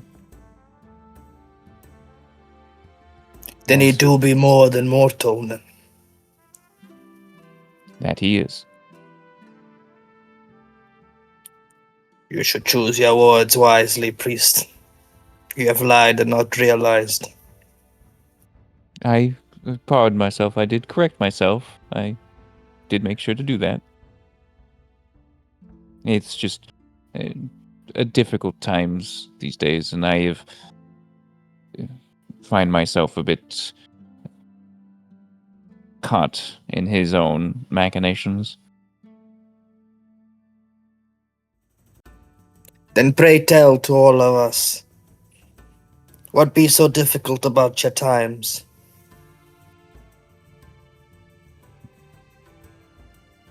It's a bit of a personal matter, but to be truth, I'm more strange these days from my fellows. It's being under his eye means that my fellows don't really trust me as much as they did before. We lost do not really get along too well with the Lord. He doesn't like our tendencies to help when he does not want it. Those of the town, or those who wish to leave or be found.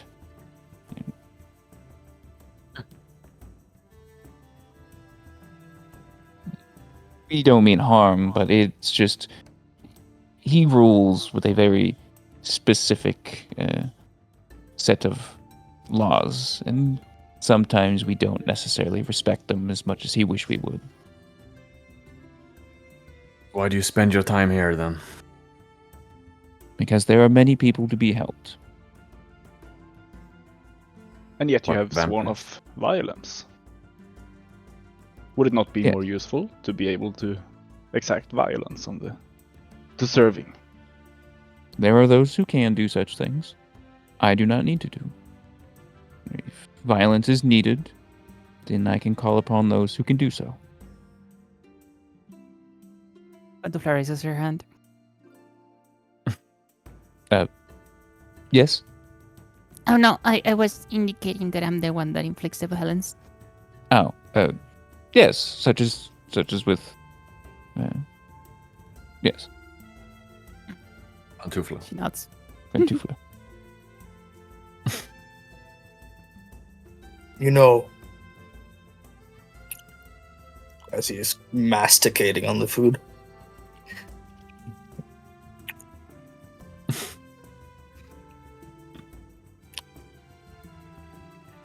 It'd be strange to hear that a shepherd be chained by a wolf like so.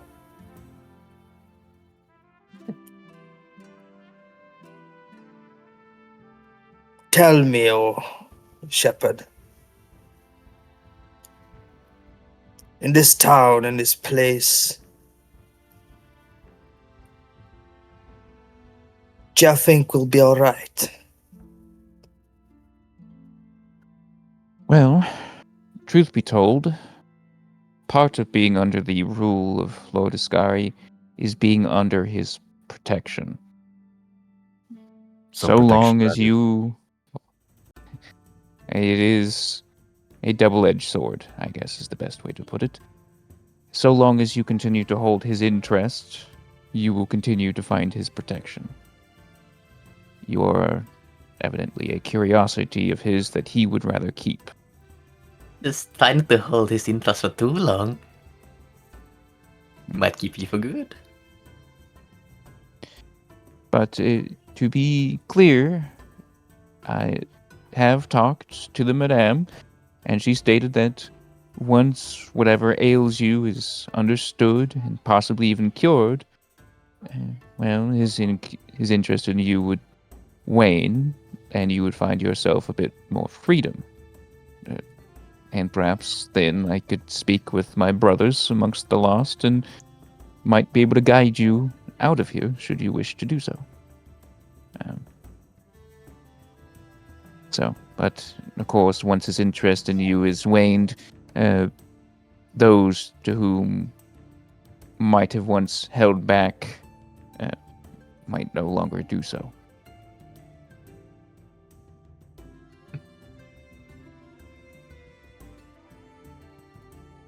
Again, a double-edged sword. I hope you A guys don't cage. think... I hope you don't believe that excavating that interest is a short process by any means. I can tell you it's not. Well, hopefully, whatever ails you can be dealt with swiftly, but considering you're being given house, home, and so much freedom, something tells me they have intentions of getting you comfortable.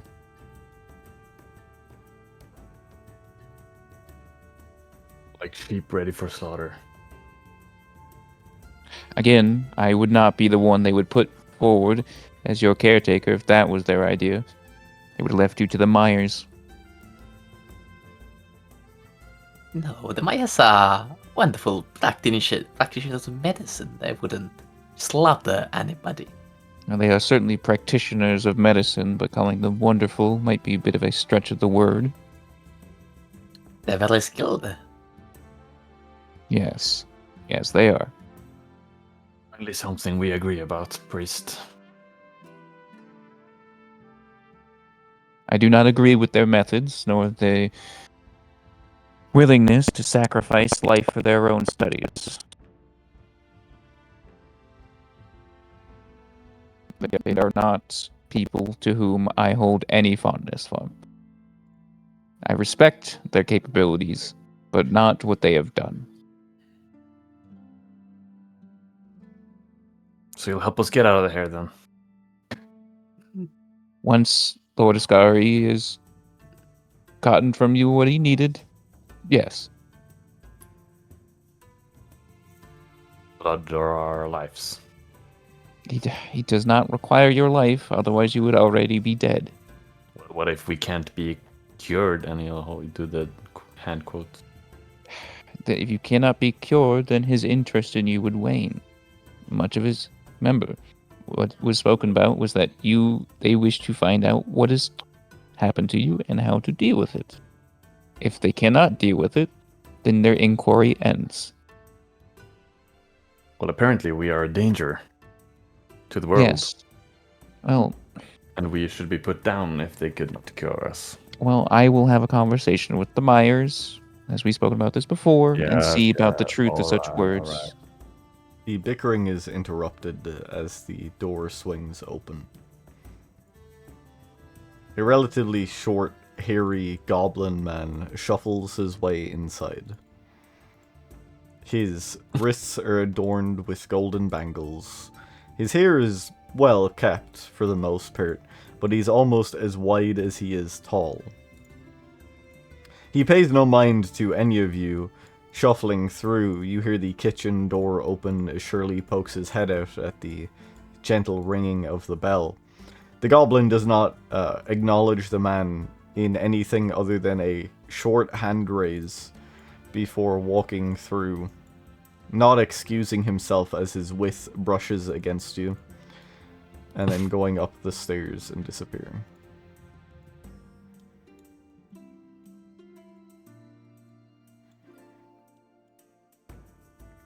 Anyways. Shirley will excuse himself once more. La-da-da.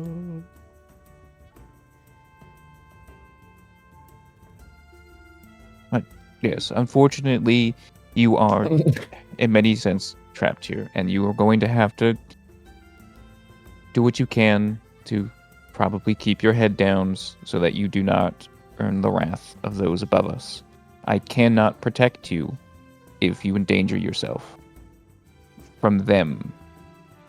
I have neither the power nor the weight of words to protect you. If you anger them, it is beyond me. Yes. I suppose the good part about all this is they're very patient.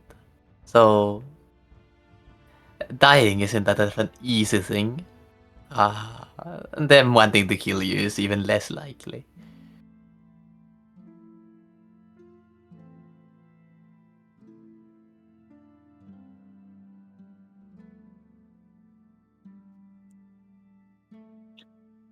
Well, you suppose if they wanted us dead, we would be.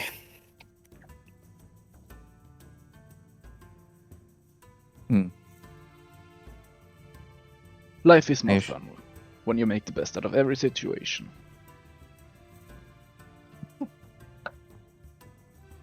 You When didn't it's seem in- to be doing the best when your collar got stolen. She looks at him. Sorry, what? Me? Yeah. Actually, like, what color? What? But wasn't there like a pendant thing you were complaining about before? Well, yeah, it's not a piece of chalk or something. A bucket of paint. But I suppose, yes. It has a color, like you do. She looks at her neck. Actually, like a hand gesture up and down. The I'm with awkward Lucian on this one. accented exchange is interrupted as Shirley will step out and begin to bring in the now empty plates, refilling the mugs. He will stop by Julian. Have you drank any Hello. of your milk? No. He will pay no mind to Julian and instead gather the plates. He hasn't really touched his food either. He will pay no mind to Julian and gather the actually empty plates, refilling any mugs as they're wanted before retreating inside the kitchen. Excuse me, Mr. Barkeep. Oh, If you could be so kind as Yeah. to allow me to buy my friends around.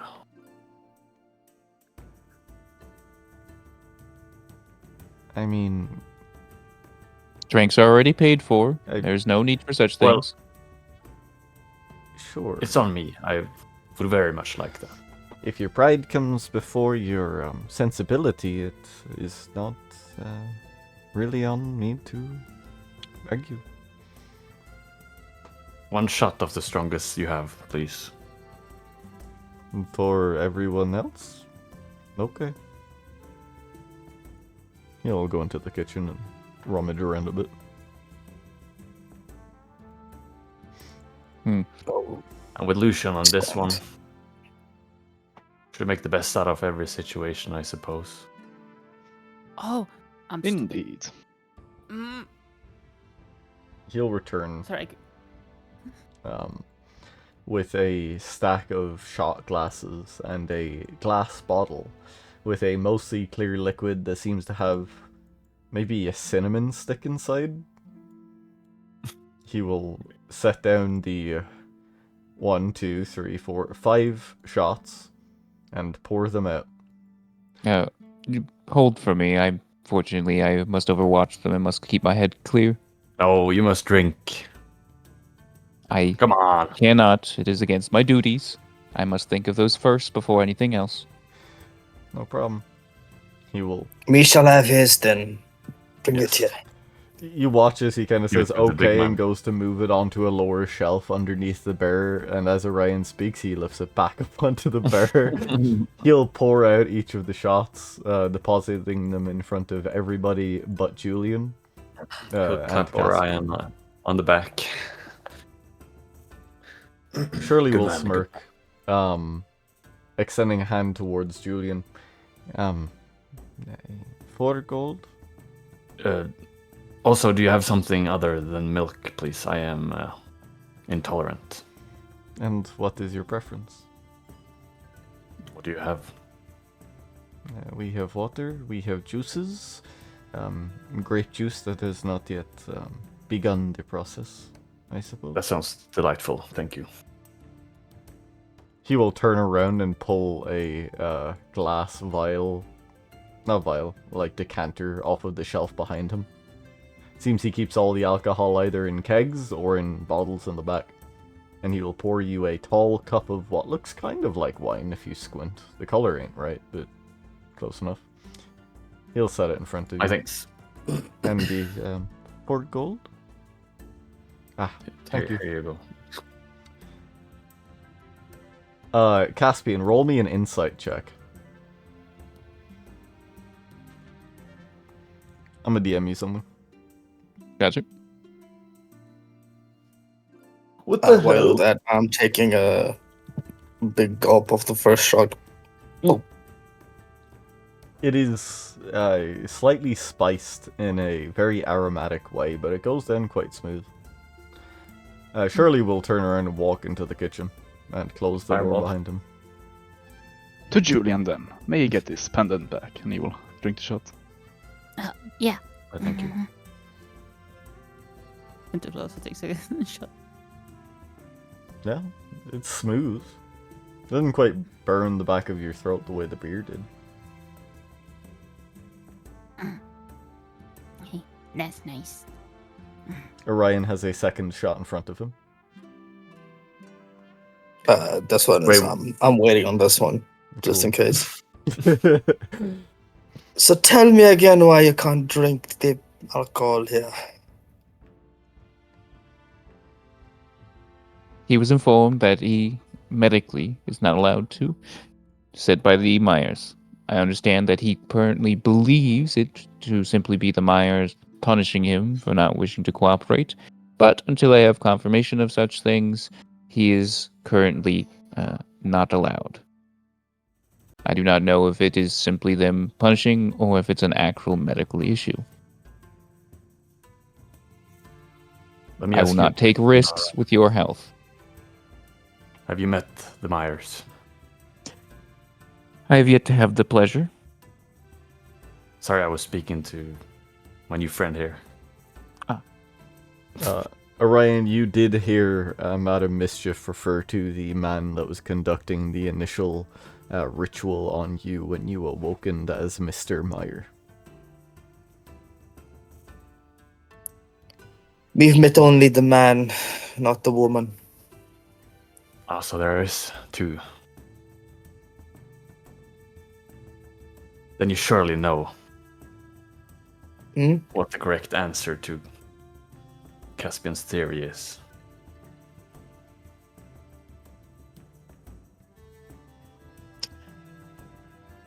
Before me answer that, what exactly is it that you are not cooperating with? Well, they want to steal from me. My blood, to be precise. They have Oh, I already kidnapped you. What more can they steal? Yeah, they've stolen my freedom. But they won't get a piece of me.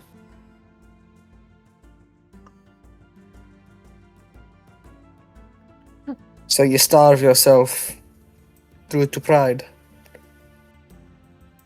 Starving myself, I'm just not hungry. I thought I was, but doesn't really go down. There are more ways to starve oneself than with food. Come, Saying, I owe you a handshake. alright. He'll shake your Do you hand. take it? Alright. I'm gonna slam your hand under the shot glass. Onto it? What? Yeah, to break it, like break the glass with his hand. Oh!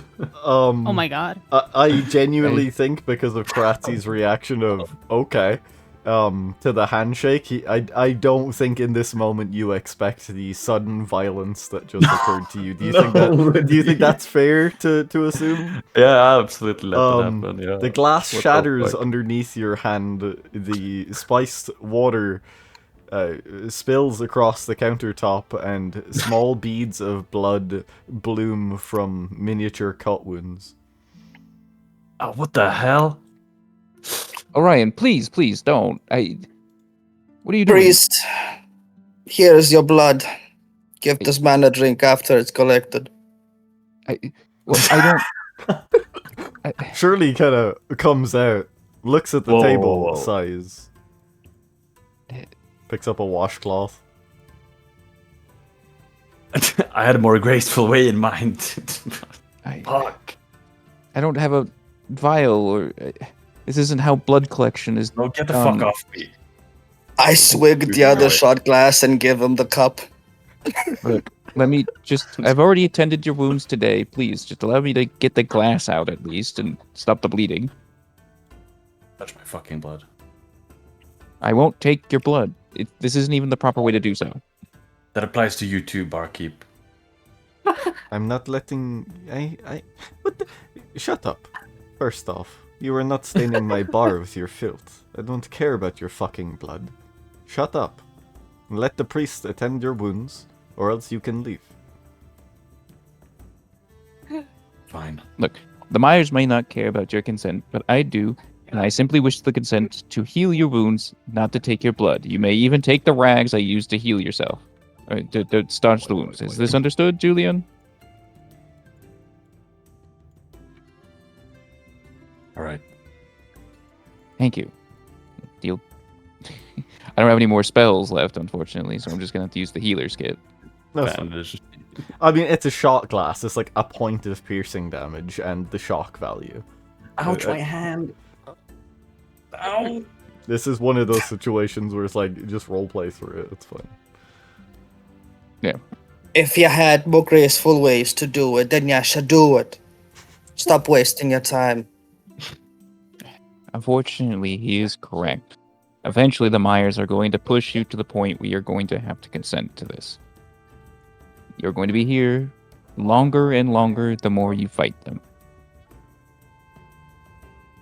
Trust me on that part. Is there one full shot glass left?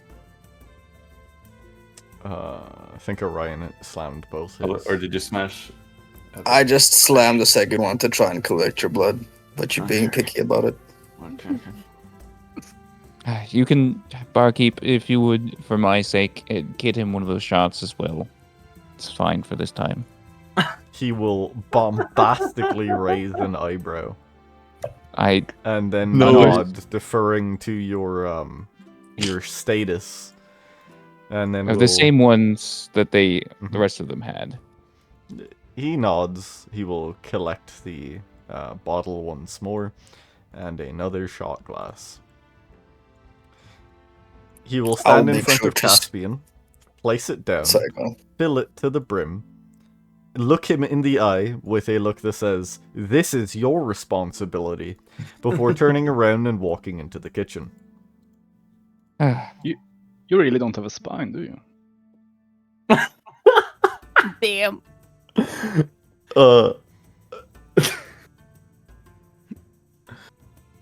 My hands are tied in a few different ways right now, and to be fair, it's non-alcoholic. And he will put the shot glass down in front of you. Now, have your drink. He'll grab the glass and leave. I'll make sure to let go of your hand after a good squeeze.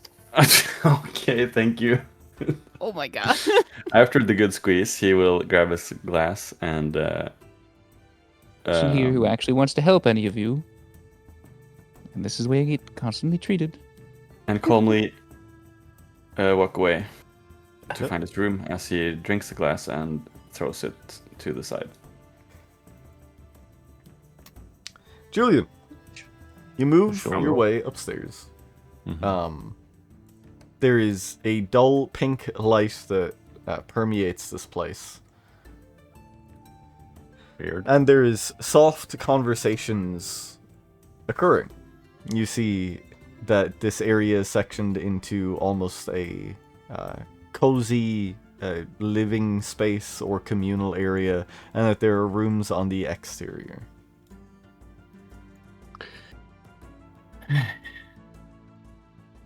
Sure. He's gonna go find his room. Where the wait, he wouldn't know where it is.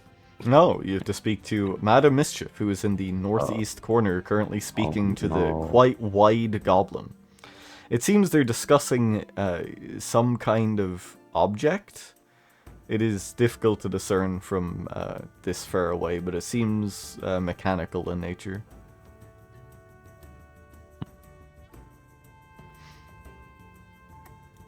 There seemed to be a conversation going on to the southeast of you.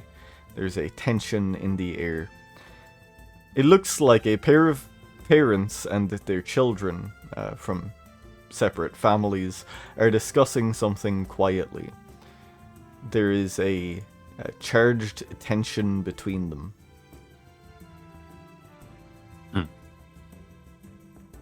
Do they have alcohol? There is a decanter of wine on the table between them.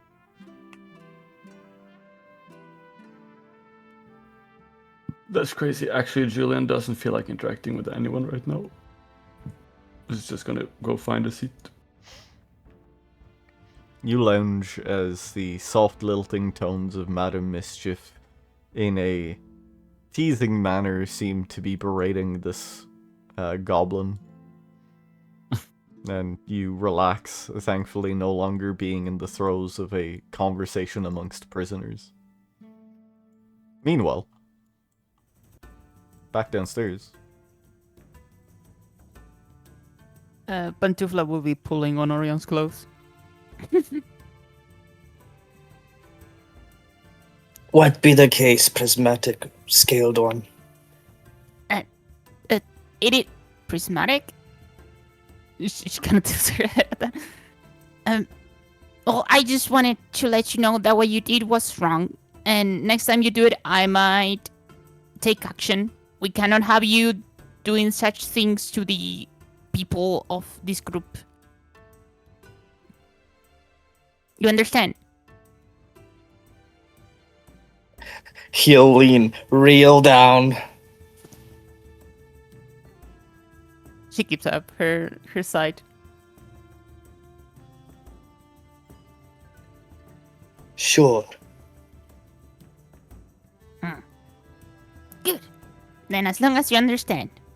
And she will raise her shield, put it back on her back, and be satisfied with a good done job. And she will Mr. Erickson. Well, Pantufla, do not worry.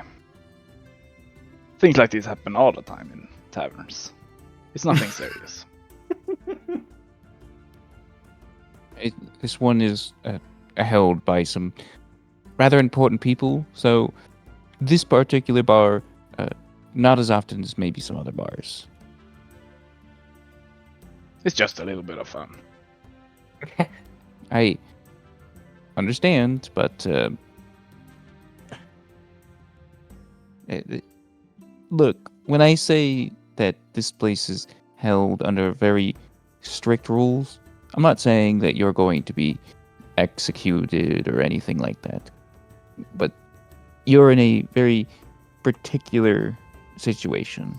And, well, you have your freedom, but it will be taken from you if such incidents become a more regular issue. I understand that you don't have any hands in it, but understand that you may be treated as a group, considering that Lord Ascari's interests. I'm just enjoying the chaos.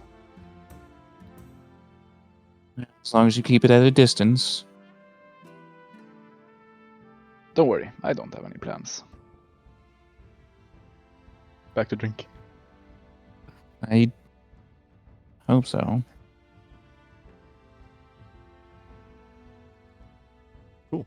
Isn't it all so wonderful, no? All these new faces. They may be a little bit upset about being here, but it is a fun thing nonetheless, no? Well, they'll have to learn the rules sooner or later. Hopefully he doesn't have to get slapped in the face by them.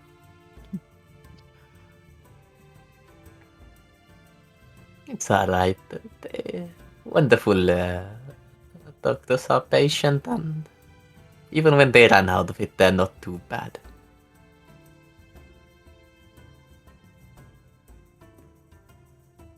As for the establishment, I don't know. Never been. Me neither, but I understand who owns it.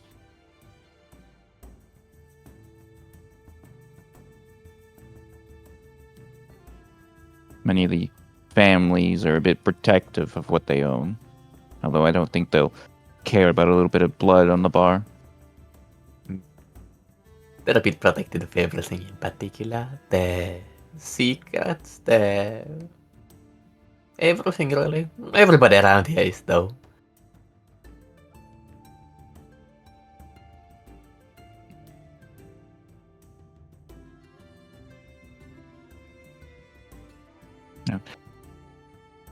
Well, I shall stay here till the last of you head up to your rooms if you wish to continue eating and whatnot. I shall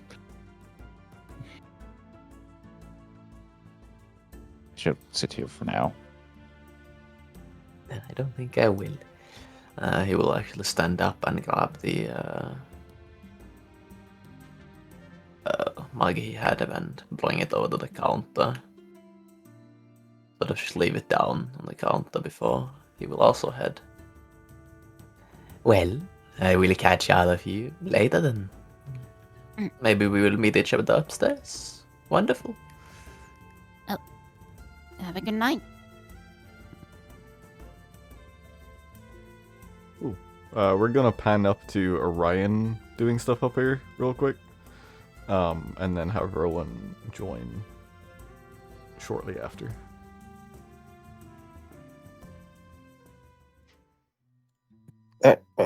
Orion, you following ascend the staircase. There is the scent of cherries once more, and a pale pink mood lighting seems to have overtaken this upper area. You spot Julian lounging in a couch, and there is soft, muttered conversation to the east and northeast of you.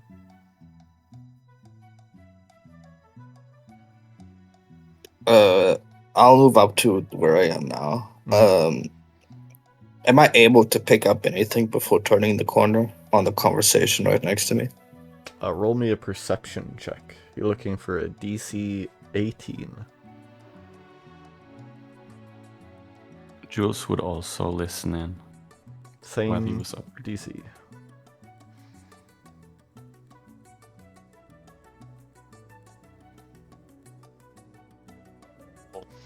Unfortunately, the discreet nobles remain discreet, and the glimpses of conversation you can catch aren't amounting to anything.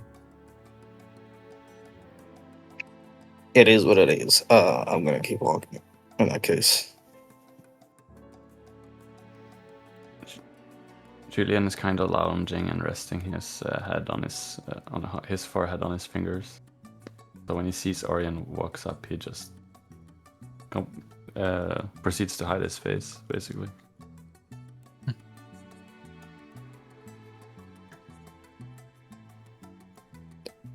He'll notice but not acknowledge it. I don't know how best to put it. Mhm.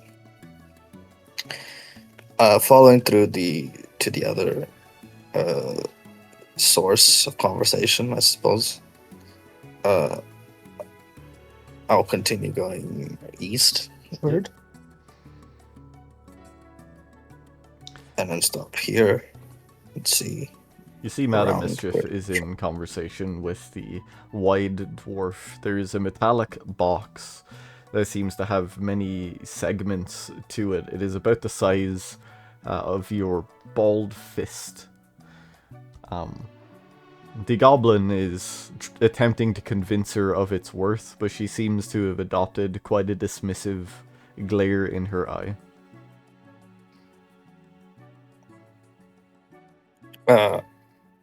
In that case, I will walk in and state, is my presence a burden or am I allowed to enter? Oh, honey, you be living here now. Your presence ain't a burden as long as you're not hurting no one. Orion, this is my good friend Hux McGurn. He's a clever man when it comes to coin. Hux, this is Mr. Orion, a associate, shall we call it. The goblin man sort of nods to you. You can see the fat underneath the beard jiggling, giving it almost absurd warbling to the hair that he clearly keeps groomed to give his face some kind of shape. And he goes, "Yes, hello, name's Hux." He does not stand up. Nice to meet you, as I shake my head and allow my beard to keep flowing. I wish not to interrupt your conversation long, but as I'm unaware of where me head shall be laid to rest today. Oh, honey, there's 6 rooms up here. You can take your pick. I rented the floor out, much as people might get cranky about it. You know, too bad. She'll smile. Hux here is, well, he's been trying to pull the wool over my eyes, I think. A box with a lot of little slidey doodads. Ain't nothing I can figure about it. Well, it is clearly an artifact. Alright, Hux. Either find someone that can open it or leave. I don't particularly want to waste my time on your little toy. He huffs indignantly.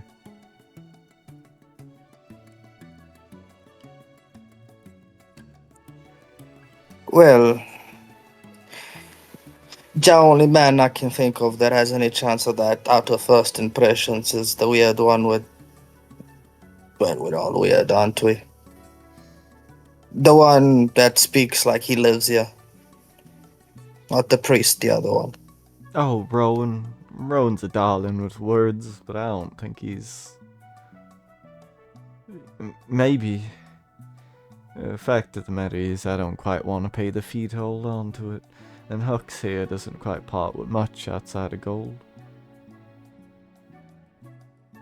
The goblin will pick up the box and stand The chair creaks loudly as he shifts his weight off of it.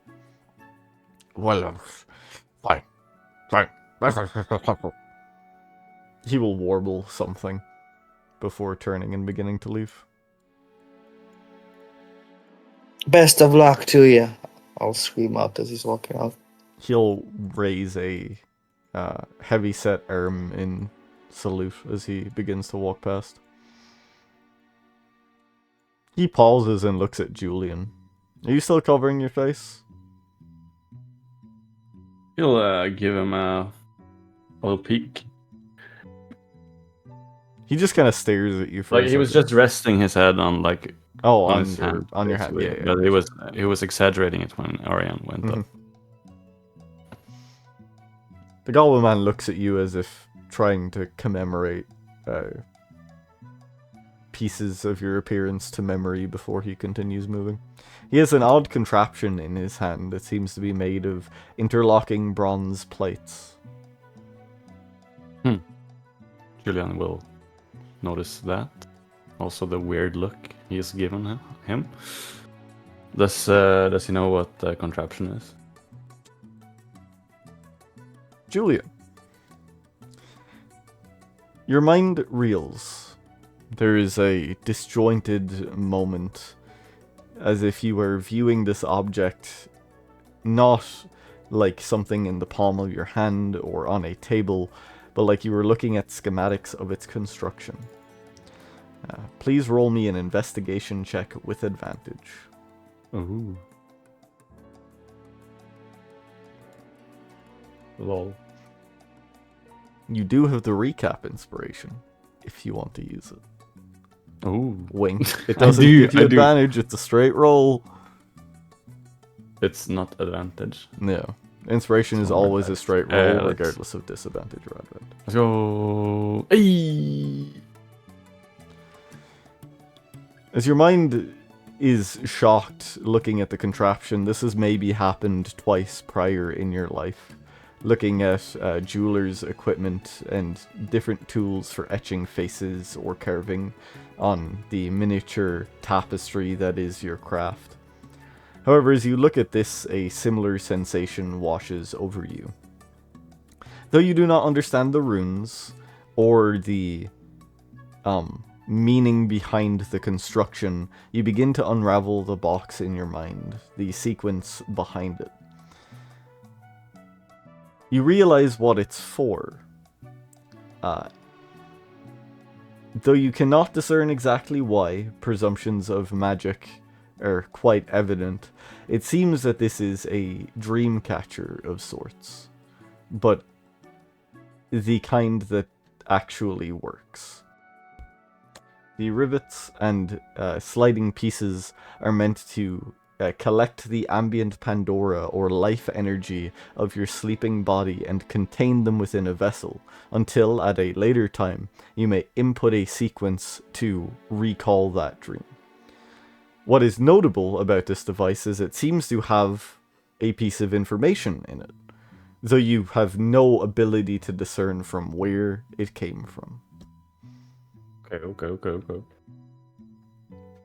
Let me just type a little more. The DC on that was 20, by the way. Just in case you're curious. Nice. Feels unknown burden, man. Feels burdened. Okay. Julian will take note of this insane contraption. And he'll rise in his seat. Say, "Excuse me, mister. Rest. I could not help but notice your device there on your belt." Yes. Powerful spell storing, I think. Powerful spell storing. It's what my investigations have uncovered. I'm not well versed in spell casting, so something like that. could perhaps fill in the lack of my abilities, Yes. which of there course. are many of. Well, for a solo price of 750 gold, you could have it. 750, you say? Yes. Well, I am quite short at the moment, but there will be some of my I can't English. Possessions shall be reclaimed shortly. He'll raise an eyebrow, but not question it. Well, if you can put a down payment, you can keep it. On a down payment? Well, excuse me. I'll keep it. 300 gold. And I'll not sell it. Kind of a niche device, wouldn't you say? No. D- Buy a scroll, Oh. store it in, and you're a caster. Or a wizard. Rather robust, if you ask me. Yes, but you still had to have been a learned one. Not any fool can insert a scroll and shoot out its magic powers. He'll shrug. It sounds like a skill issue. This'll let you cast beyond your normal ken. Wondrous item. I could loan it to you, but I don't think you want to sign any of my contracts. Why would that be? He'll smile wide. And not answer. Bruh. Damn. Bruh. You immediately get the impression that all of the feelings of being owned and contained and caged only continue at whatever this man is. Get a is weird considering. feeling. He isn't shiver. insinuating anything untoward in that manner. But this city allows a lot of... occult would be the safe way to say it. You don't sign contracts here. There is no realm where you would... Unless you desperately want this and you think it's your ticket out, I don't think you would sign. Is my impression of your intuition as a trained merchant. This guy trades in more than just gold. Definitely wouldn't sign shit. How about I get your contact information, some way to reach you, and we could discuss about this further when you inevitably are gonna be stuck with this device in the near future. He'll smile wide. No promises. Fine. Name's Huck McGurn. You'll find me at the Golden Pendant. South of the bridge. Julian Emerald. It's a pleasure. He will nod. Again, the warbling of his great chin wriggles somewhat as he stands. He will Sorry, begin to... golden... Go ahead. Where? Golden... The Golden Pendant, just south of the bridge. Thank you. As he heads towards the stairs, a familiar figure approaches from under them. Rowan, you are inundated with the scent of cherries, the pale pink mood lighting of this location, and also a heavy-set goblin man waddling towards you.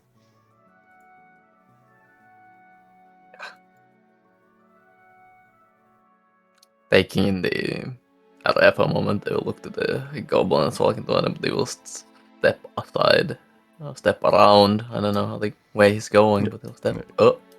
Shuffle. From your few years in Gerrickswood, you would recognize him. This is Hux McGurn. He's the local money man, loan offerer, debt collector at times, but also tends to bind his contracts in things that aren't quite savory. blood, rumors of spirits, but those seem quite unfounded, but mostly service. He has some supernatural or magical way of pressing others into service that would repay their debts. He is an unsavory man unless you can pay in full. I see. How does he seem leaving this place? What kind of mood is he in? He's smirking to himself like there's a really funny inside joke that only he understands. So lame. Look them leaving, but doesn't want to say anything. He will head down. You continue upstairs for now before we cut back.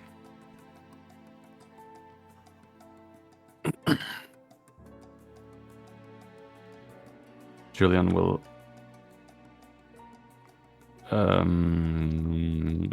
would he know our name by now? He would just say, "Oh, hey." Yeah, yes, hello. Did I notice he kind of knew him? I think you would notice Rowan I see. gave the heavy-set goblin man a look over, but there are two possibilities in your mind. Either he is surprised by the wide girth of Hux McGurn, or there is some flicker of recognition. It's up to you which you think is more likely, but yeah. Do you know that man, Goblin? Hux! Of course. He didn't make you sign anything, did he? I'm not doing any more of this. Good. What would he make me sign? Though he has brilliant proposals for people most of the time. Damn good deals, I think. But Of course I do. Not everybody can hold up on the end of the agreement, I suppose. I would, but I was recently robbed. Both of my freedom and my valuables. One goes used to being robbed of many things over the years. Although I had no valuables to begin with, so I wouldn't know. We'll continue. Though I must say that if one wishes we can deal with Hux, he's a cunning goblin. I can imagine. I recognize the type. Yes, I wrote quite a bit about the many whispers and dealings he had some years ago, but most of them were unfounded rumors. I remember that article quite fondly. Thanks for the enlightenment. No problem. We'll walk past. As you're walking past, and you cast a careful eye to the side as this pair exchange quiet words, you recognize both the Birch and the Duran families. The Birch are by the time you got into the city, they were a newer addition to the Bloodveld. They were a segment or sect of a roaming tribe of goblins that were particularly naturally inclined to the forest. They held many druidic practices, and it is said that part of the reason that they were valued was because of those practices, and now they live on the outskirts of the Gerrickswood in relatively good standing. Across from them are the Durans, Octavius being a older male human, and Cecil, their son, possess this striking sort of red hair that they keep braided, and they're well known for being vicious. Noble disputes have at times come down to duels, and none have proposed more than the Duran family. Their way to the top is by carving, rather than a quiet conversation despite the scene in front of you.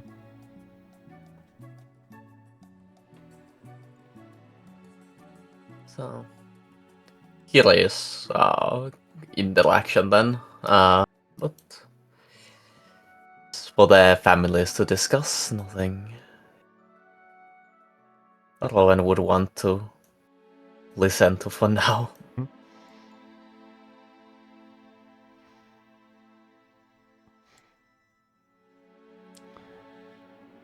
In the northeastern corner, Madam Mischief and Orion are having some slight small talk, it seems. She's lounging, her legs kicked up on the chair with little to no disregard of the mucky boots that is now staining the previously immaculate seating.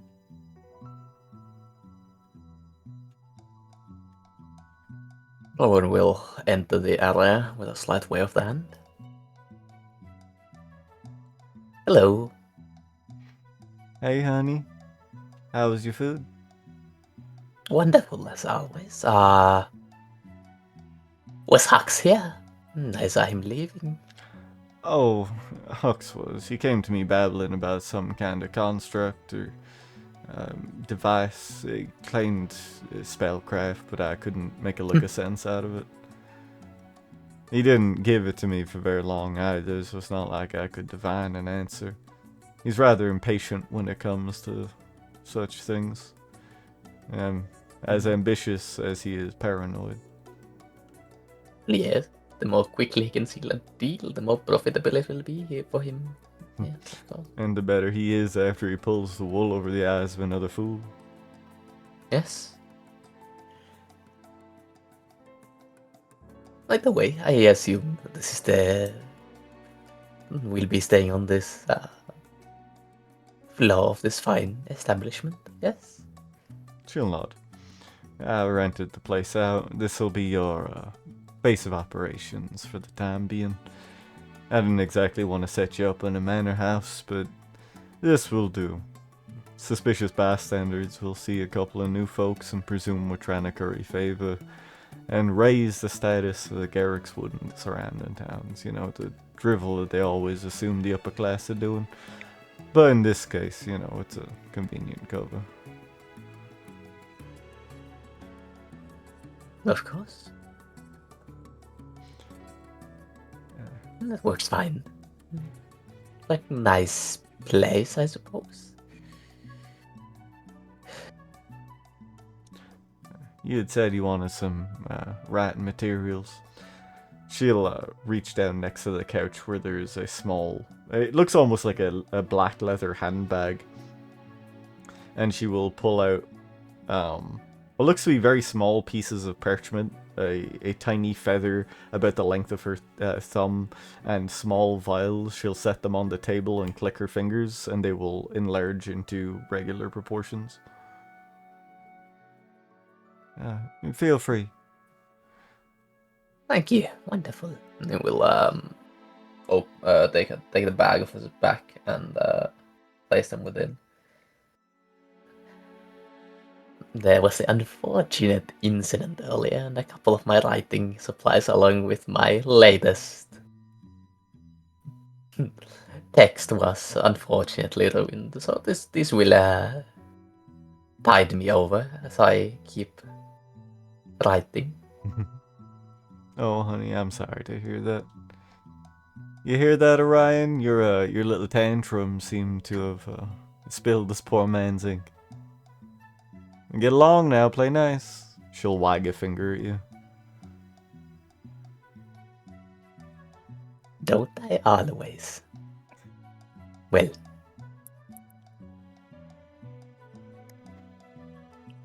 Well, playing nice is something I would have to see if me is capable of. Speaking of,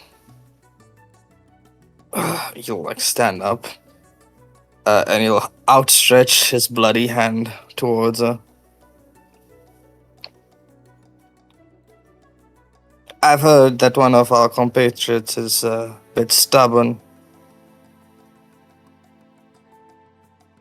And you This might be minute, but here's some of his crimson.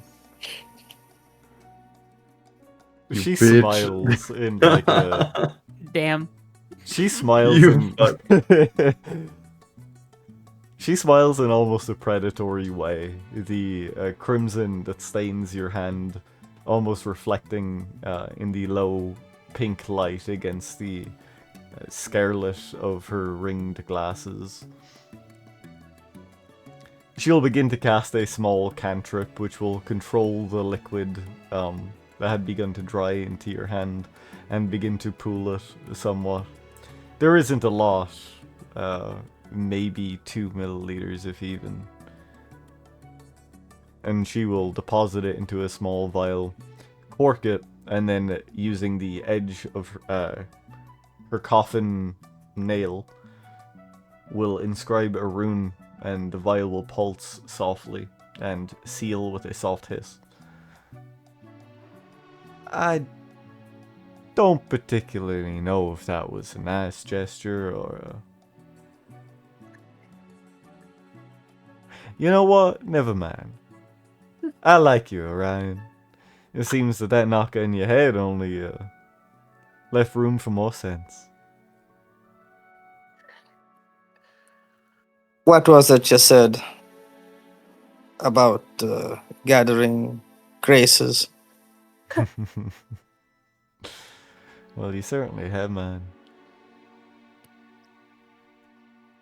My only request is let the man have a drink. We all need it at this time. Maybe tomorrow, if he's nice to me when I return his little pendant. We'll see.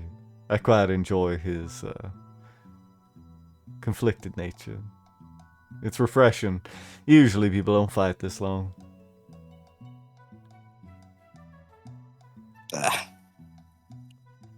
That's no longer my business.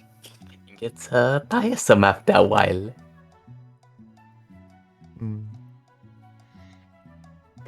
Regardless, I've learned to keep me shadow close next to this one, so It won't I will bite be unless taking my tell it to. leave. That's What's that? It won't bite unless I tell it to. Squints. She also squints, but you're looking at him, so you don't quite catch it. Well, honey, in either case, you feel free to excuse yourself, get some rest. If you need a wash basin, it can be handled. Surely downstairs will surely take care of you. Haha. Shall be remembered. Julian, stop listening. Stop listening to me all the way over there. Bro. Sorry.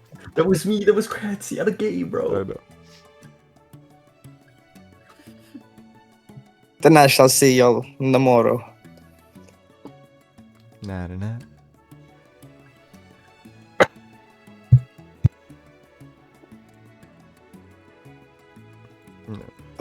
I picked the smallest room. Pick whatever room you want. That's your choice.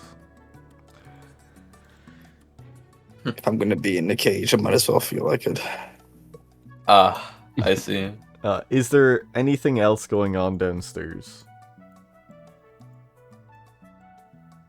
Yeah. Oh, sorry. This fat guy waddles through again. Go ahead, Craig.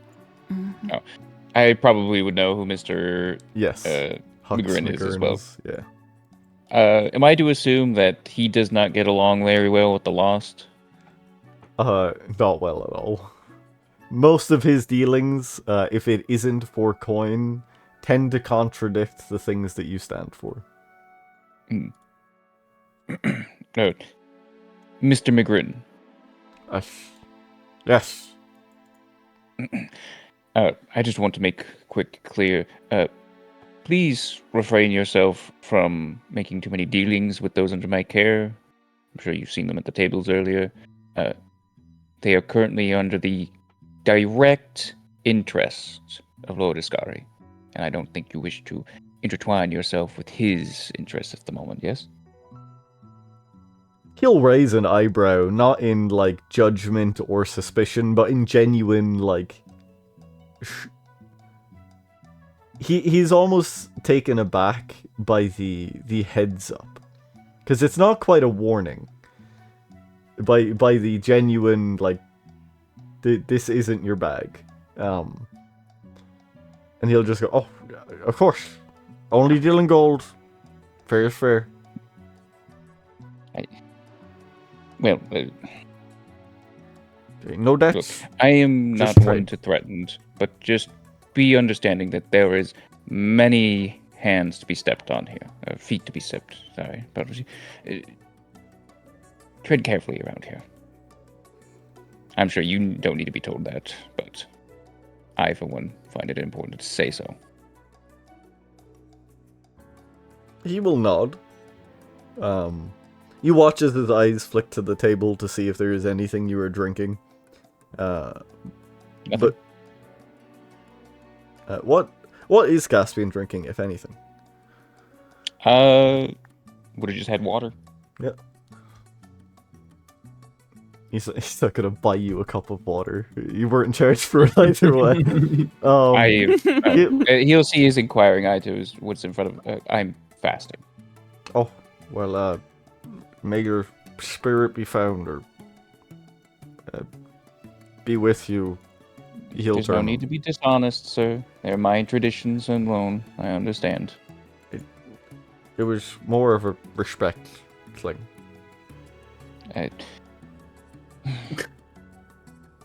Understood. Apologies. My own issues getting in the way. Do have a good night. He'll nod, and then waddle out the door. Imagine he made the contract. You too. And he will quickly turn around. Refrain from speaking to that man. I'll keep an eye on him. We'll see. I am informing you that he will take your house, your home, your life, and I do not mean as in kill you, I mean as in he will own it. Understood. Seems to take Good note. to know. I have much work ahead of me.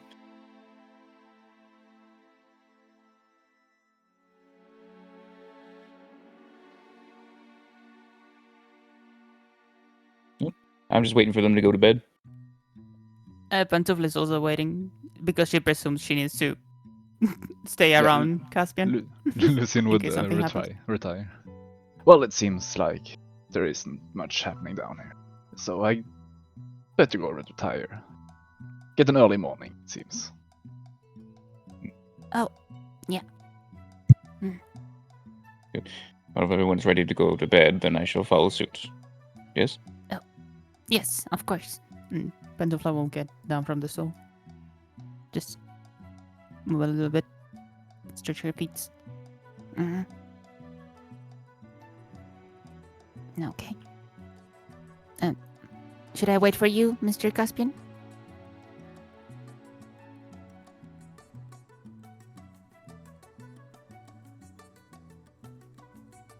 Each of you make your way upstairs. The ambient pink glow and scent of cherries is rife, as it seems the exterior of this communal area possesses the bedrooms that you would be sleeping in.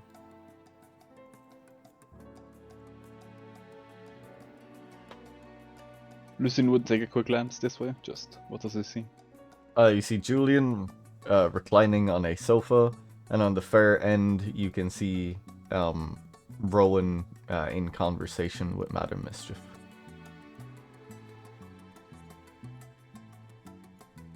He will walk up here. Of course, he would be brooding in a corner.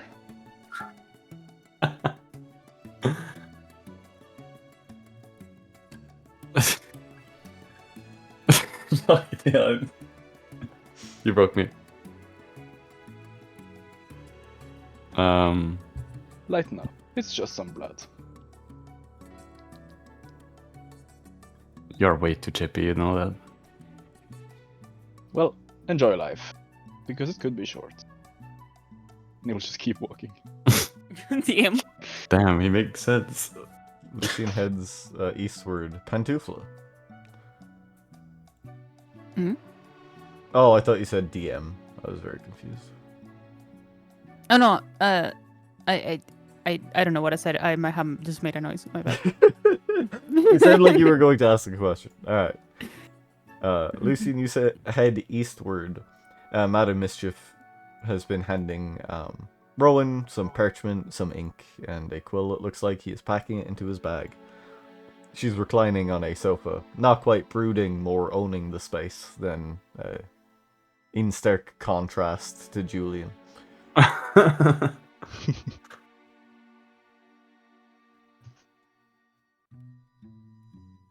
Greetings. Oh, hey, darling. Something you Hi, need? sorry to intrude, but I'm looking for my room, but I do not know where to go. The floor is rented out. Feel free to pick whatever one looks nicest. Carve your name in the door for all I care. I'll fix it before I get y'all out of here. Very good, thank you.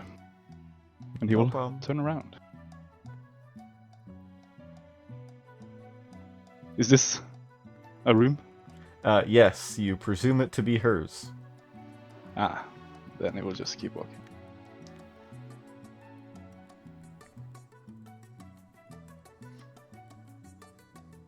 Does any door look more prestigious than the other? Roll me a perception check with advantage. Yes. This is what I need. This one, to your northeast, seems to have a freshly polished door handle on it. You would assume it's well taken care of. Ah, perfect. And he will go towards this one.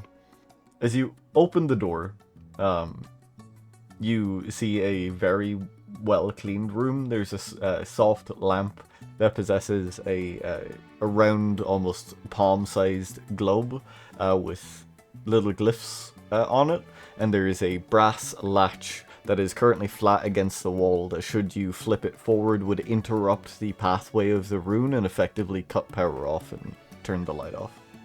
The bed is adorned with a mountain of pillows. You assume it is somebody, it was somebody quite important, for the bed is well cleaned as if a servant had made it up.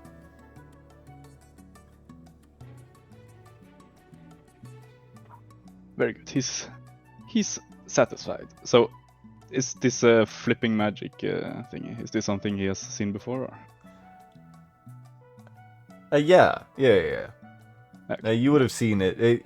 It is more of a novelty out towards Jarrow. They tend to still kind of keep to a lot of candles or like ignitables, but you have seen traders trying to peddle their wares for things like this. It is a common logic. If the glyph transports power and transmits the intent of the magic, a piece of brass that interrupts it would turn it off. It is rudimentary, but here it looks quite aesthetic as it's built into the side of the wall. Very good. He will... What's it called? Get settled, yes. Very good.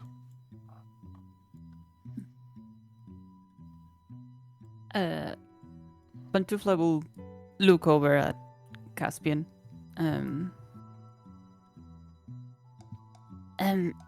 Well then, I guess we go to bed now. Should I try and stay up in case something happens, or how does this work? No, for now you can simply rest. There's no need for guard duty. This is a well set establishment.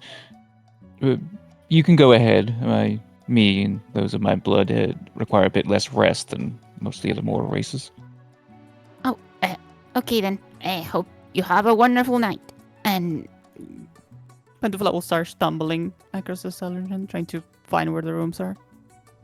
You see a narrow hallway that seems to have many smaller doors. good night, Mr. Jew. Good night. She'll Good night. start carrying this way. And we'll open the first door that she sees. It is a wide room. You can see there is a small segment on the far end that seems to have a couple of pillows and blankets on a chest of drawers. It presumably was used as a makeshift bed for somebody small. The other end is a larger, more plush bedding area. Interesting.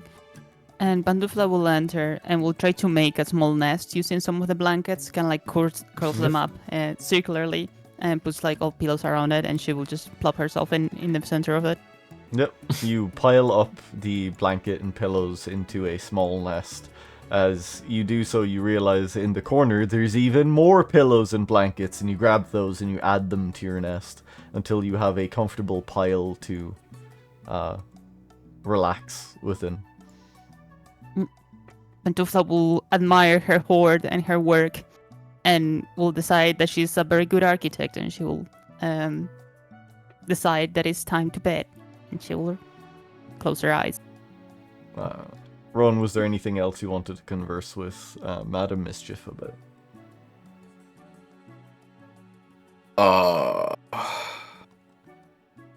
Not off the top of my head, no. No idea. He would rather pack away the writing supplies that were handed to him, sort of tuck the parchment neatly and the inkwells and the quill, place them in the bag, stand up, and speak. Well, thank you once again for the writing supplies. I will now retire. Rest well, and sweet dreams and all that. Look into this hallway, listen carefully, see to hear which rooms are occupied, and then walk along.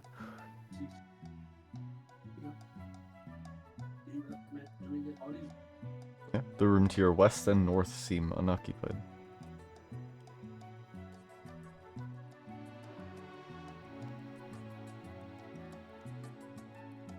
You will choose this one.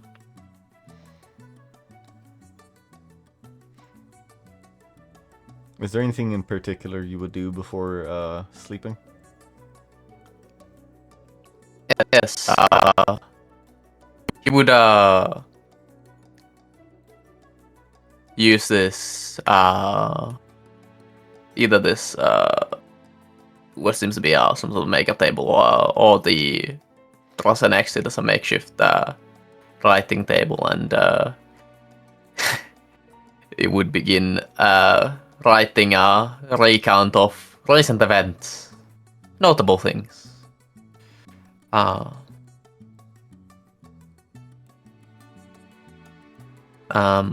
He would write the recount, begin it where the last one was unfortunately ruined and had to be discarded, and pick up right where he left it, continuing to write.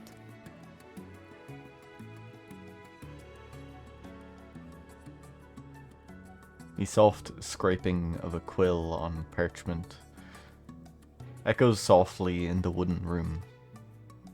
The artificial light at your back providing sufficient illumination, but also reflecting off the pallor of your skin.